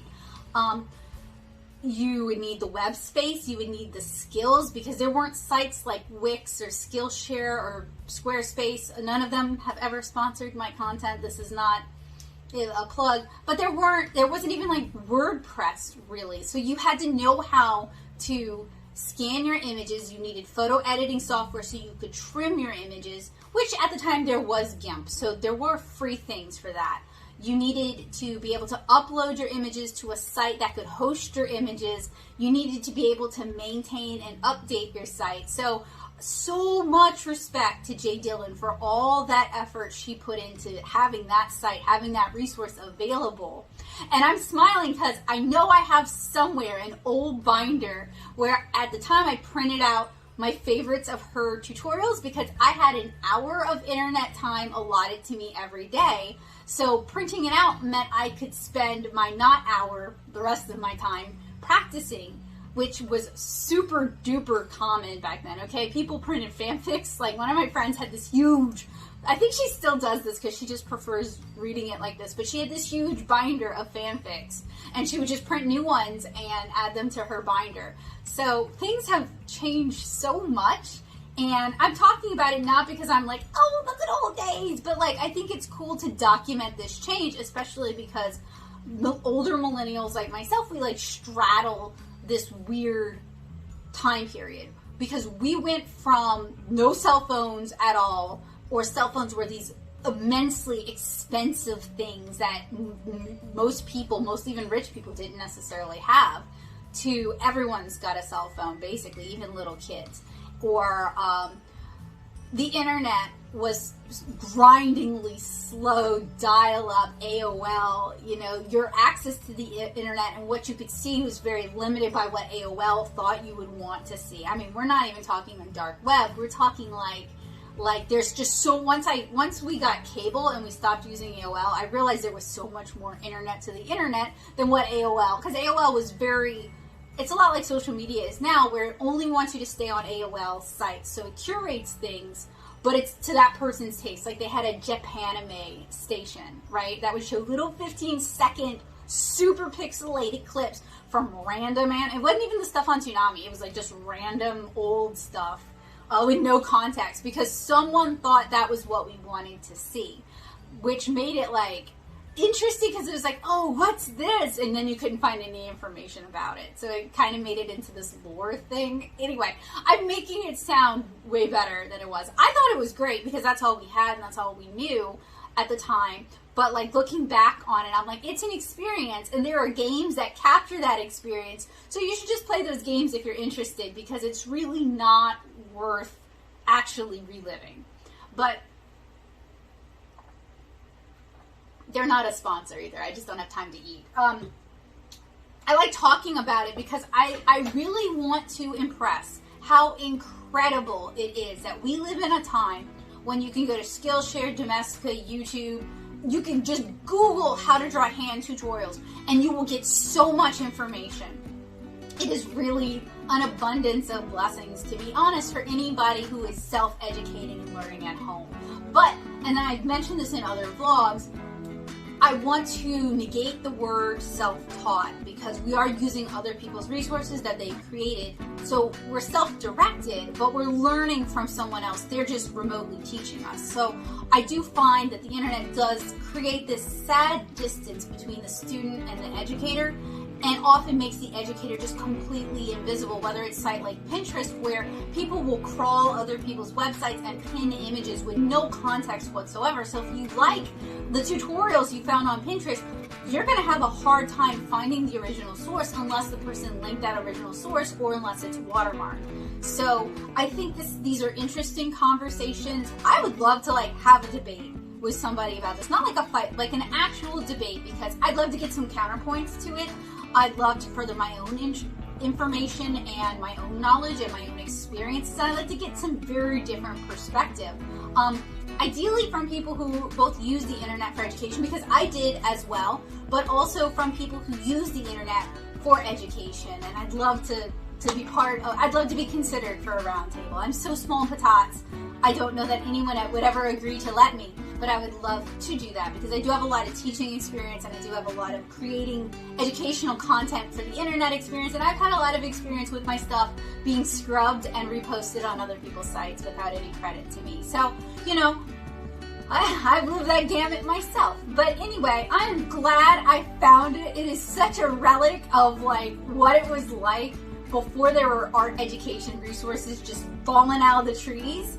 I grew up in a library. I now teach with a library system. It's the same library system, but I love how they've evolved too, how they've grown, and how with a change of the old guard and there's new fresh minds that have new fresh goals, you have the same library system, very different than how it was when I was growing up. So I love it. I want to talk about it because I do think talking about where we used to be, and people see that as complaining, but talking about where we used to be allows us to appreciate where we are, and it gives us ideas for the future, how we can continue to grow and change. So I do know sometimes I get kind of nihilistic and dark. Like yesterday, after being in the cold and the wet, hiding Easter eggs in the rain, how sad. I was a little, and then I started having effects from the vaccine. I felt a little flu-y. So I took the rest of the evening off and now I feel a lot better, but I do need to be careful about keeping my energy levels within a tolerable range so I don't make myself sick again. Anyway, I was feeling kind of depressed and kind of nihilistic and falling into the negative old ruts of nothing you do matters, it doesn't matter what you try, it doesn't matter because you are the problem and you will never be good enough and no one will ever notice you, and you're just never going to be enough, and you're annoying, and you say the wrong things all the time. All the negative self-talk. I mean, I'm sure you have it too. It's different for everyone, but there's also common beats. And that's something I struggle with, and I'm not bringing it up to complain, but I feel like people, I would like to see, I was so inspired. I was going to bring her up again. Melissa from Melissa and Doug, on that Harvard podcast. I was just so inspired by her honesty. I didn't agree with everything she said. I didn't agree with her ideas for changing the problem because she is very trusting that you will have employers who actually care about you as a human and not just as a disposable resource. And that has not been my lived experience. But I appreciate that she believes that because we have to hope for better. Otherwise, there's no reason to ever try. But I was just so inspired by her honesty, and I felt so seen, and I felt so not alone, that if I can give that to other people by talking about my experiences, I want to do that. I was so fired up listening to her. I told Joseph, if me talking about my experiences helps one person feel like they're not alone, or they're not weird, or they're not broken, or they're not wrong, then it's all worth it. It's worth 10 people thinking I'm annoying as all get out, because who cares, right? We're pickle people. We're not a flavor for everyone. But it's nice to hear from the people who are the pickle people tribe, and to hear that we've made a positive impact and that our existence, while not perfect, is valid and has meaning and contributes. I think that's the big thing for me, is I just want to feel like I contribute to this world, that my life means something to people. So I'm glad I found my high school art. I look forward to showing it to you guys. My artistic journey still has so much further to go. I'm aware of that. I do not pretend to be a master of anything. I'm just trying to share information and experiences and resources for others who are also on their journey. And I want to normalize, improvement can happen at any age. I mean, my college art was terrible. I was in my 20s. I didn't start to see real improvement until I found the Glenn Vilppu books and the Andrew Loomis books, and until I went to SCAD. And I was like mid-20s by that point, and I think I can still continue to grow and learn by leaps and bounds. So I want to normalize, you can learn how to draw at any age you want to learn how to draw. It's going to be harder as we get older. We do have more responsibilities, but we have more money to spend on resources too. So, you know, when I was a kid with very limited internet access and no money for art supplies, drawn on old printer paper and whatever I could scrounge at Walmart, now I'm an adult woman. I have more income than I had. I used to get $5 in allowance every week, which I guess adjusted for inflation is like $10, but it's still not a lot of money. Now I have the money to invest in nice art supplies, or if I wanted to take Skillshare classes, or if I wanted to take private classes, or if I wanted to buy books, which I do. I frequently buy art resource books, not only for myself, but to share when I teach. So it is harder, but you have more you can spend to buy better resources, and that can really make a difference. So anyway, I ended up doing none of the work I talked about. I just chatted with you guys, but that's okay too. I hear Joseph in the hall. I think that's his cue for like, wrap it up, let's go. So we're going to go look at houses. I look forward to showing you guys my new studio when I have a new studio. And I really look forward to showing you guys my old art so that maybe some of you will see it and you'll see yourselves in it, or you'll see your own journey in it, and you'll feel inspired and encouraged. So now for reals. Okay, art nerds. So we just wrapped up with Art Squad, and we did actually play a little prank on them. I'm looking for what I used. Give me a sec.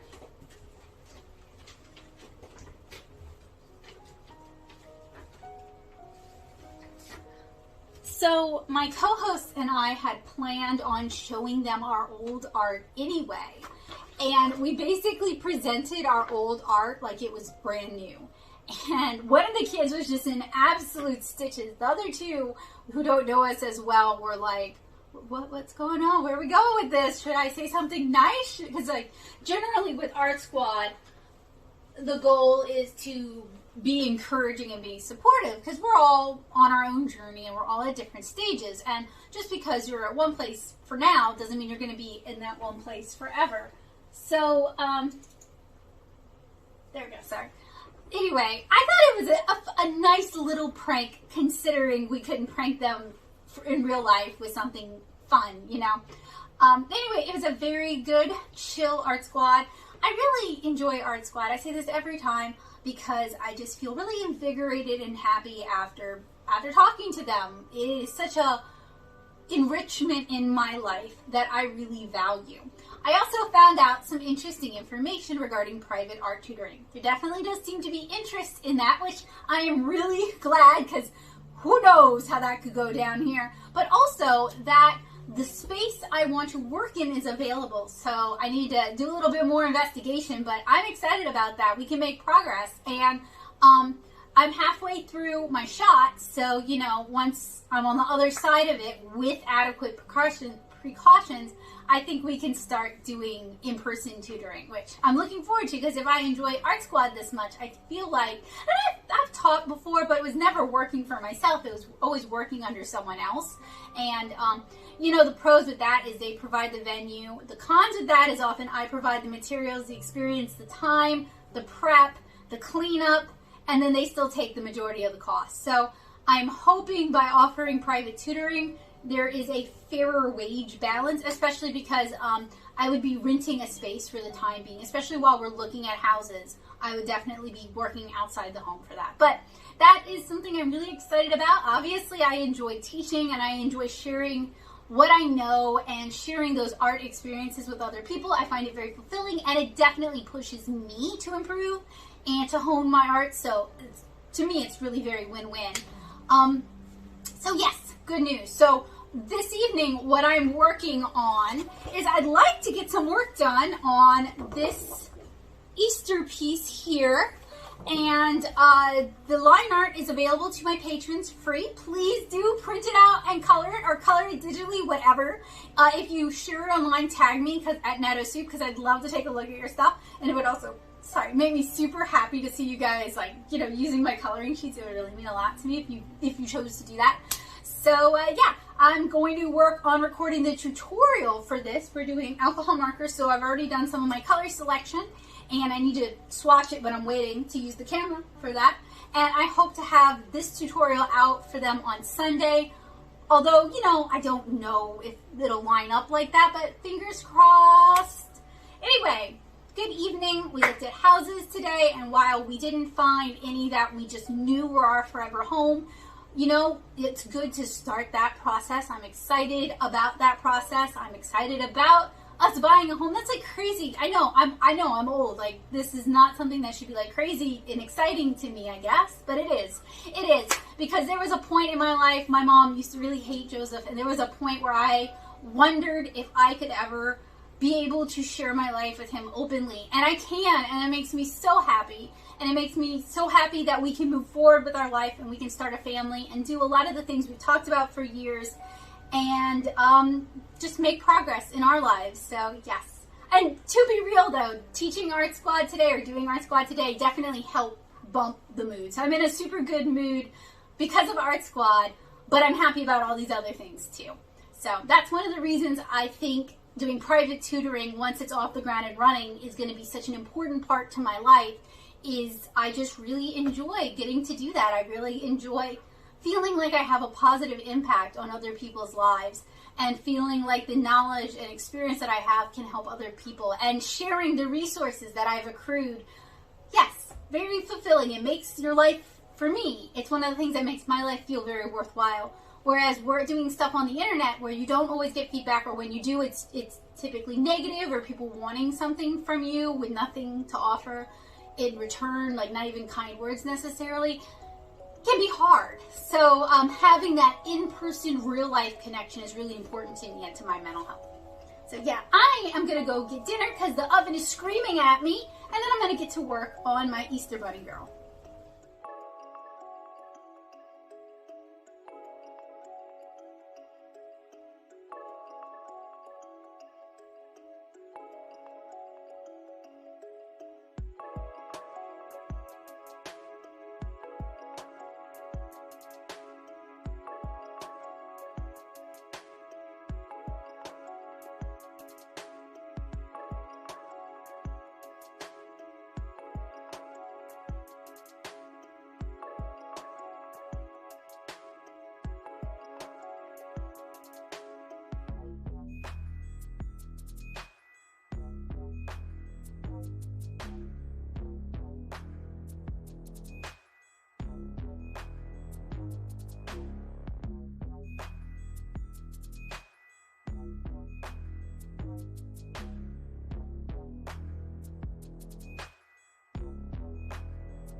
Alright guys, it is almost 12. It is a, ooh, Bowie, ow.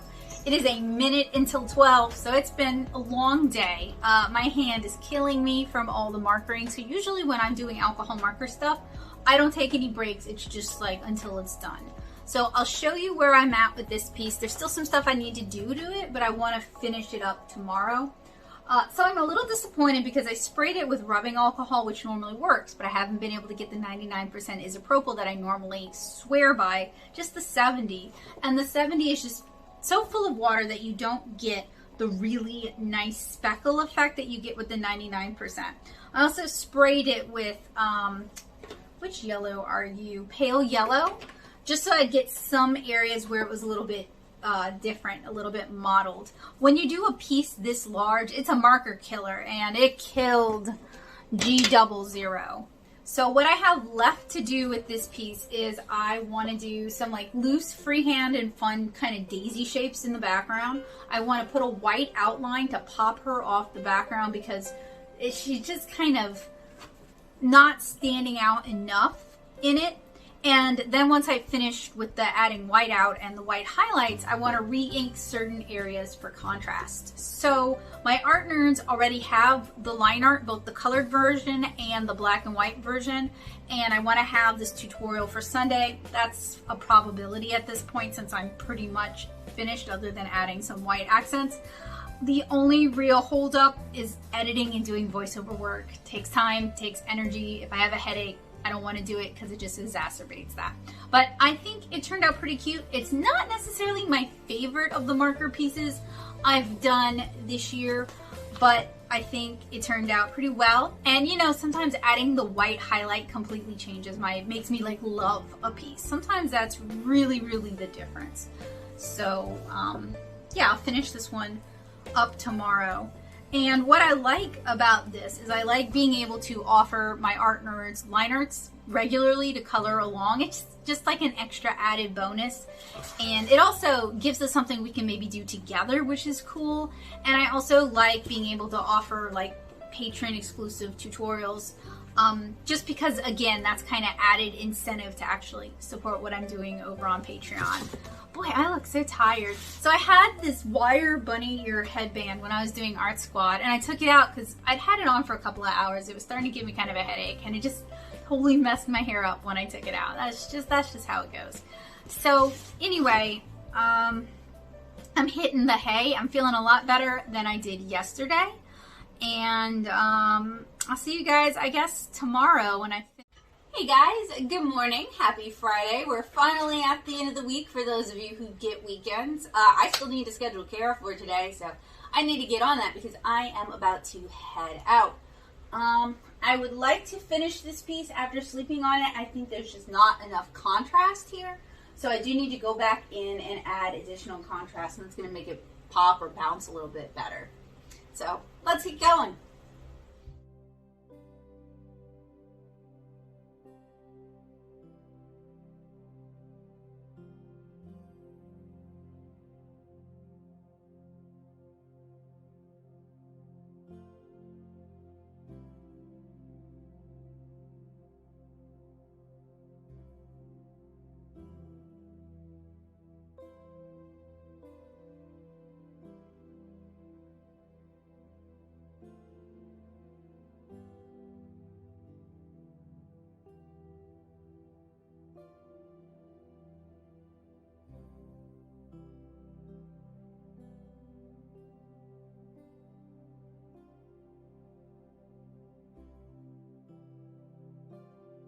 Quite a few of them off on this one. No, it's flowers.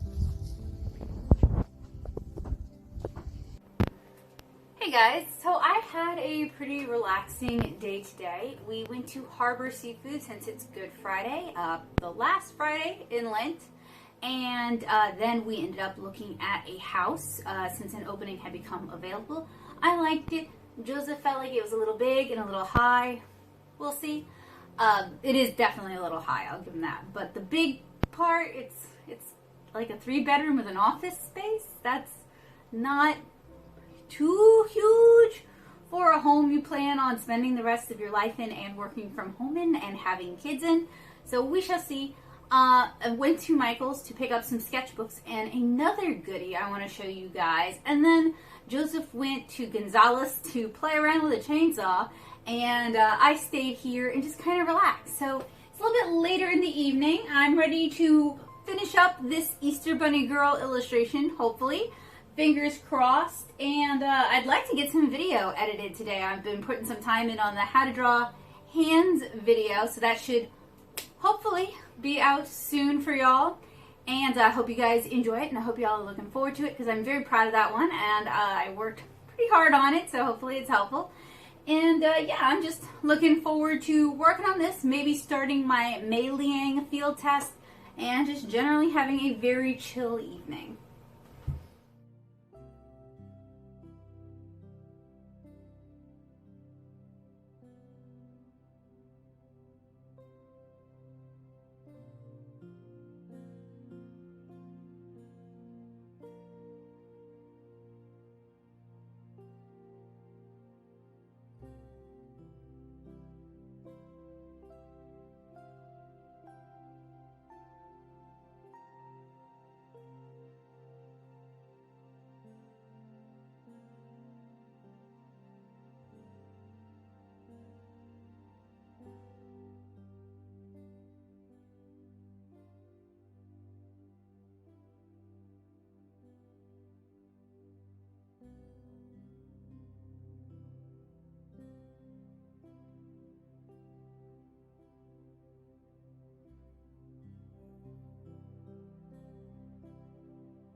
Alright, so I just wanted to chat with y'all, talk about some stuff. So Joseph and I are buying a house, or we're in the process of looking at houses to buy.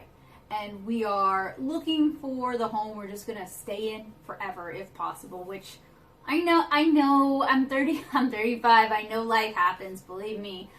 So, you know, it's one of those things where it'd be ideal, but who knows what a tornado might hit our house.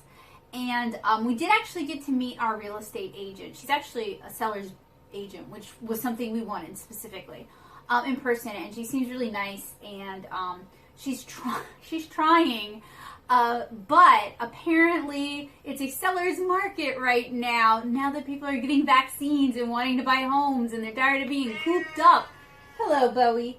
And just terrible timing. And we're looking in a very specific area where people in general don't really sell their homes. They tend to stay there for a really long time, which is something I like, especially because I've been renting for the past 10 years. Yeah, 10 years. So, you know, having a more permanent residence that I can call my own, that I can customize, that I can put my own things on the wall, that I can paint the walls, that I can paint the exterior, that I can put, if I want flower beds, I don't really want to deal with flower beds, but, or I can plant a vegetable garden, like a place to call home, right? Like, that's really important. And we're kind of in the thick of looking at houses, and there's this pressure. And I'm sure my friends who have bought homes are like screaming, okay? Apparently in Destrehan right now, houses are selling within 3 days. And y'all are about to scream twice as loud. We just looked at a $440,000 house, which is like crazy cheap compared to Nashville, but like really high here for a 1-story 4-bedroom with some yard. And I don't like the price, okay? Like, that's a lot of money, but I liked the house, and Joseph really didn't like the price, and he thought the house was too big. I think I mentioned this earlier. And it's sure a thing looking at houses. So basically, if you've never, because this is new to me, if you've never looked at houses before, especially when the market is stupid and hot, you basically, if you get a call like, hey, there's a house open, do you want to take a tour? You basically drop what you got going on and go do that. So if I am, which is so funny because I've been really struggling with feeling fatigued all the time and just not having any energy. So I haven't been doing as much work as I normally would, and I haven't been as online and engaged as I normally would. I've been trying to like save my energy for the things that I need it for, so I haven't been doing as much. And now I'm going to be even more distant because I'm going to be hopping in the car and looking at houses just randomly throughout the day. So I'm going to be all self-conscious because somebody said I'm annoying and I complain too much, and now it's going to like be in my head, right? I'm not like complaining. Like, this is just how it is. This is just what you do when the situation calls for it. I just wanted to like tell you guys what's going on in my life and kind of give you guys a heads up if my update schedule gets even weirder, or if I don't show up for like a chill stream that I said I was going to go to, or if I don't respond to messages, or if I haven't been able to respond to my comments as much as I like to do because of the fatigue and the depression that I've been telling you that I just mentioned. But it's not that I don't care. It's not that I'm not interested. It's that this is very immediate and very pressing, and we're trying to get it handled because interest rates are about to go back up. So we're kind of trying to squeak in there while there are houses to be squeaked. And before housing prices like double. Because like, okay, when I moved to Nashville, it was right when the housing market went nuts. So you would have houses that traditionally were $250,000, $100,000 were now $1 million houses. And they were not great houses. And the location is okay, but it's not like, you wouldn't have thought that. But that area had a boom, and it's looking like St. Charles Parish, which has already got a lot of people, is about to have a boom, which is nuts because between me and you, there's like not much to do here other than sleep. Like, They don't have a skating rink. They don't have a movie theater. They've got a Walmart. They've got a PJ's, which is a coffee chain. They've got 2 Winn-Dixies that I know about, but they don't have like things to do. There's not like laser tag or an arcade. Anybody who tries to open a business that does that usually goes out of business because they don't get a lot of community support. There's a couple of golf courses and a few country clubs, but it's not like, it's like not even as fancy as it probably sounds, but there isn't like a lot of stuff to do. So like one of the reasons I wanted to come here and help push is because I wanted to help change things. Because I remember growing up on the other side of the river and being bored out of my gourd, riding my bike just to go to Sonic to see my friends, getting almost hit by people in big old trucks because they don't watch out for bicyclists and they don't care.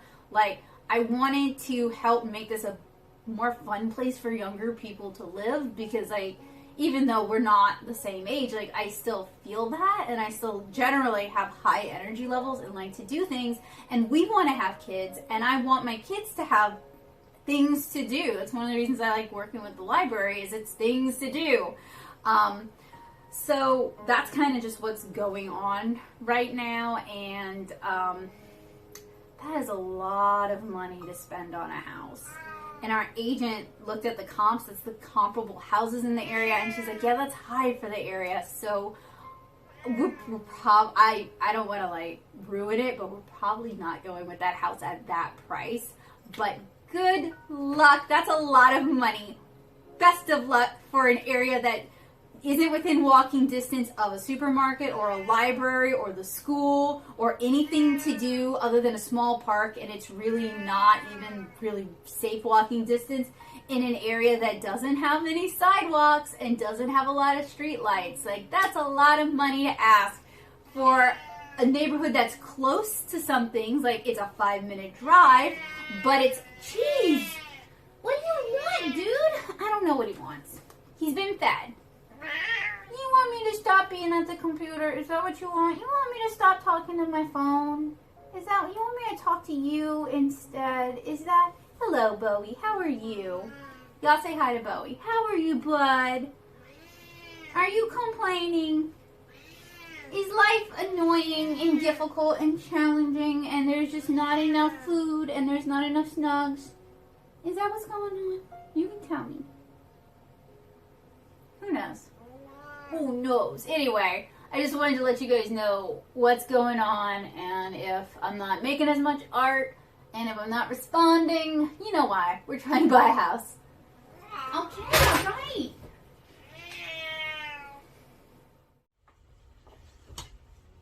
Hey gardeners, happy Saturday. So today we're going to go look at ideally 2 more houses, but we're definitely slated for 1 house.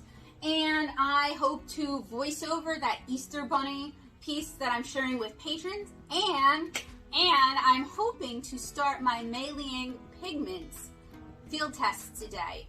The Unbox and Swatch went live today, so if you're interested in those watercolors, check the, I need to make the April playlist, but I always leave the previous month's playlist visible for the first week of that month since it's got all the videos. So check the March playlist for sure, but I need to add it to the April playlist as well so it doesn't just get lost. But it'll be there. It'll be there, I promise. So anyway, that's what I'm doing today. Not a super, not excited. I like the house I'm hoping we get to tour today. I have good feelings about that one, so I'm excited about that. I think Joseph's liking that house too, so it's like, yeah, we're moving in the right direction. But you know, it's an artful day. Let's say it's an artful day. So we got an appointment at 12, so let's get going. All right, guys, I got a hefty chonker of a package that came in. I know what this is. I'm excited about this, and I do like doing art-related unboxings with you guys, especially in the vlogs. So this was originally from Moo. I say originally, this is from Moo. I don't know why they kind of changed their packaging other than I ordered a boatload of new postcards.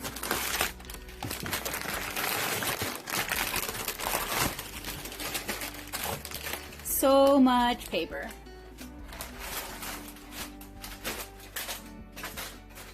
Literally just hurling it across the room. Alright, so this is what we've got. We've got 2 branded Moo boxes.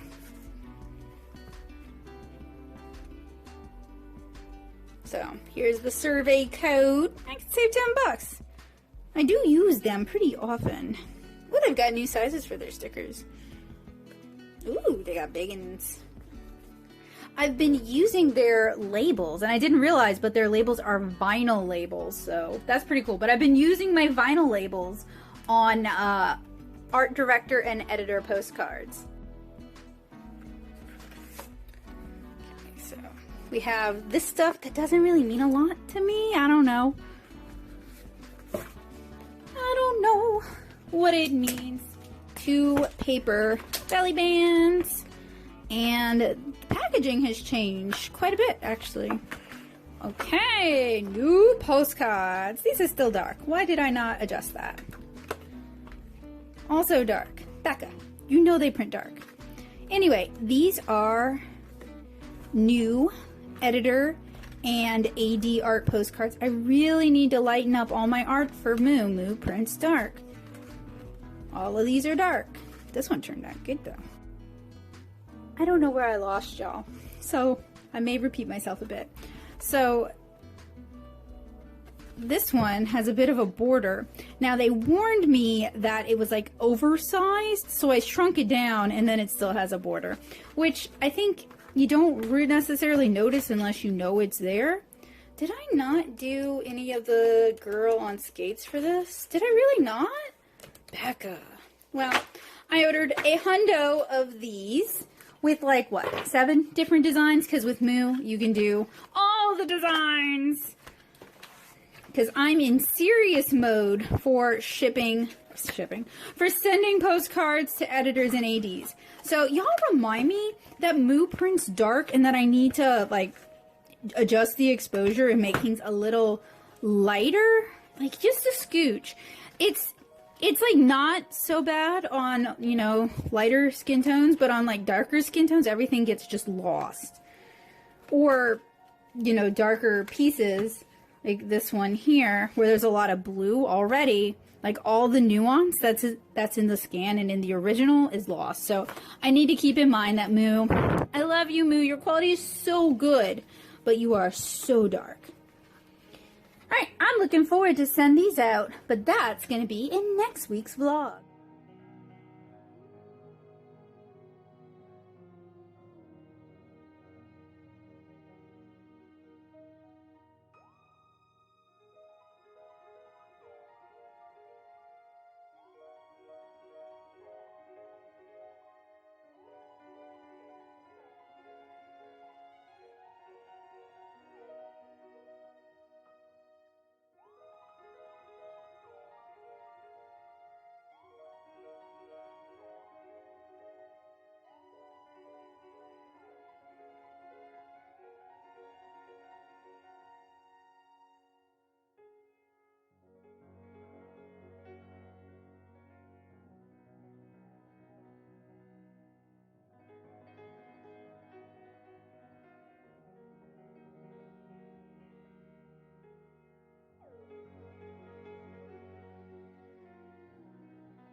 Alright, so our Saturday is drawing to an end. It's like 11:30, so I think it's safe to wrap it up.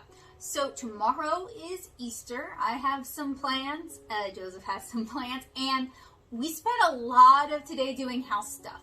We were able to tour 2 houses. We happened to really like one of the houses, so we're trying to move forward with that. So I was super excited all day to the point where it started manifesting as anxiety.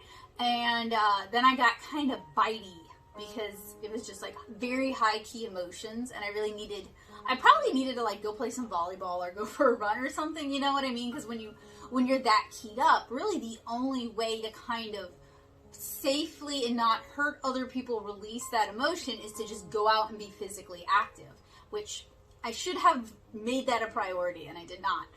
But really excited and hopeful, but you know what, if it doesn't work out, that's okay. There's plenty of fish in the sea, and we just got to keep looking, trying to keep a level head. That there's a dating philosophy that I think some Orthodox Jewish people have about how every wrong one is one step closer to the right one. So it's important to get out there and meet people and do the work. And I really like that philosophy. It's a really positive way to think about something that can sometimes get kind of discouraging. So that's what I'm trying to think about with the houses. Like every house that either isn't quite right, or every house that's too expensive, or is kind of a miss, we're really one step closer to what we want because it's helping us narrow down what we're looking for. And really, frankly, if a house has a lot of problems during the inspection, we don't really want that house. We don't want to buy a bunch of problems. So, cross your fingers, I guess, that all goes well, because we don't plan on selling and moving like that. Like this is hopefully it, you know, pending life, I guess, because you can't predict forever.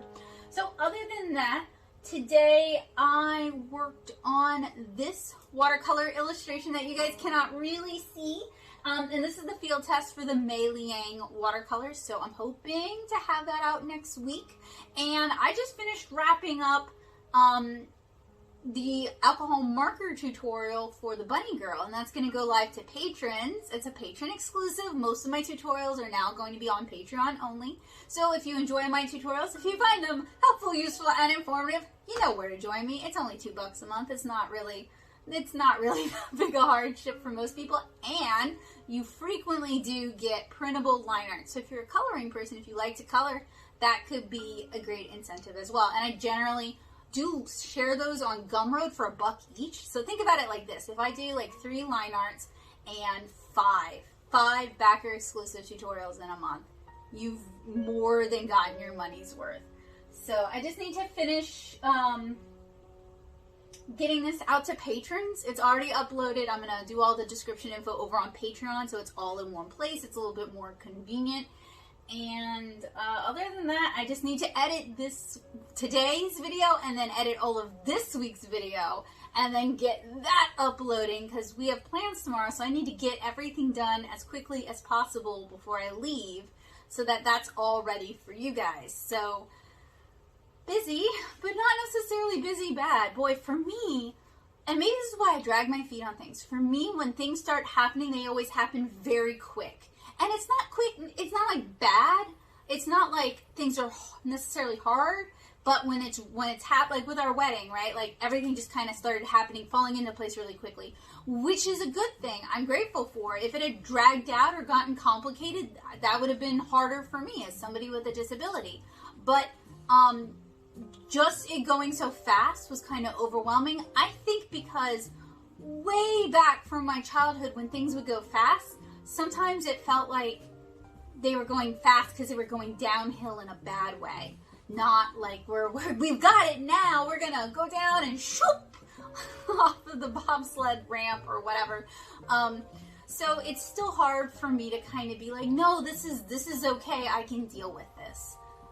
That's a thing I need to work on, but it's good to know why I feel that way, because I'm hoping knowing why I feel that way can help me overcome some of the problems I've been having with procrastination.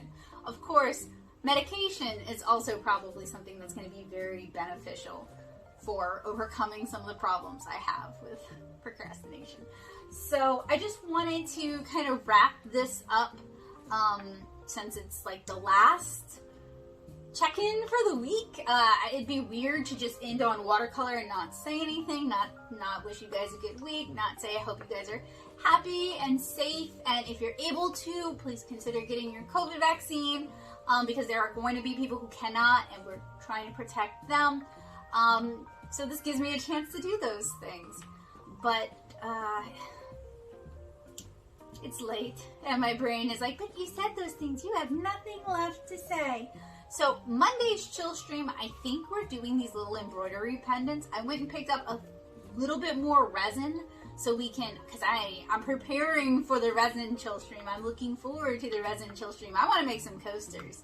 If we're getting a new house, I have coasters now, but you know, I like when crafts are practical, like they make a thing you use. So like quilts are really cool, sewing's really cool, embroidery is right on that cusp of like that's neat, but also like how do I make this in a practical, useful object? And you can make all kinds of things with embroidery, including jewelry and bookmarks. In fact, on Monday we're making necklaces. So you know, I'm not like, I used to embroider, I like embroidery. I think I'm thinking about embroidery because this house that we're renting, she has a lot of embroidered pieces up. So I'm just like thinking about that, right? But I really don't like crafts that produce like it's just like, why did I make this? Which I think us painting the Easter eggs almost fell into that category. Oh, those are awful. They didn't want to dry, but on the terracotta pots, it was a lot better. So,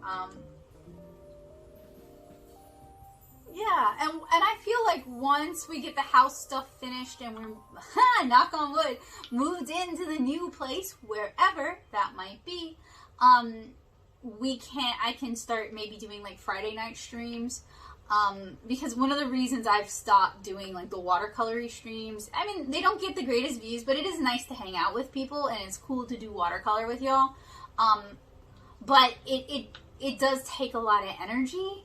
And my energy, it's really more necessary that I look for a house and finish up the Kickstarter and see a doctor. Like, there is some really pressing stuff that I'm trying to reserve that energy for. But I'm hoping, you know, after I'm seeing a doctor and once we've talked about medication and once we've moved, then and once I get more of the Kickstarter stuff done, it's going to open up more energy for that kind of thing. So, also, I've just been really struggling with fatigue. Not necessarily depression. I've been okay, for the most part, depression-wise. But I've just been so dang tired lately. So, you know, it'd be nice to not be so dang... As somebody who is generally very high energy, like, it's noticeable when I'm fatigued. And I know I don't feel as interesting. I don't feel like I have anything to talk about when I feel like that. It's very hard to find motivation to work because I'm just exhausted. I've actually been feeling better lately this week. I guess all the house stuff has kind of like energized me a bit, which is great because I can't imagine doing all the house stuff with no energy. Like, that would be super rough. But I'm grateful that, you know, I do have decent energy for all the house stuff because it does require a lot of energy. But anyway, I hope you guys had a good week. I hope you guys are safe and happy and healthy as much as anyone can reasonably hope.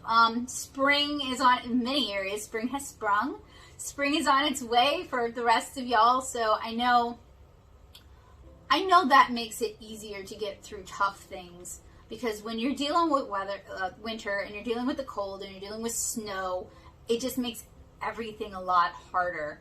So with spring and warmer weather, hopefully that's going to make things a little bit more tolerable for everybody to deal with. So anyway, I hope you guys had a good week. I had a very busy week. You guys saw snippets of it. Like I said before, I don't really intend to show any of the house hunting process. I have not, and I plan on continuing it that way. And plus, we're first-time homeowners. Like, we would not be the ones to ask. And we're not buying a YouTube mansion. So, you know, like, there's not really a whole lot there that I think would be interesting to people. Now, if we do, because, like, you know, there are things I'd like to do, like maybe paint murals on some of the walls, stuff like that.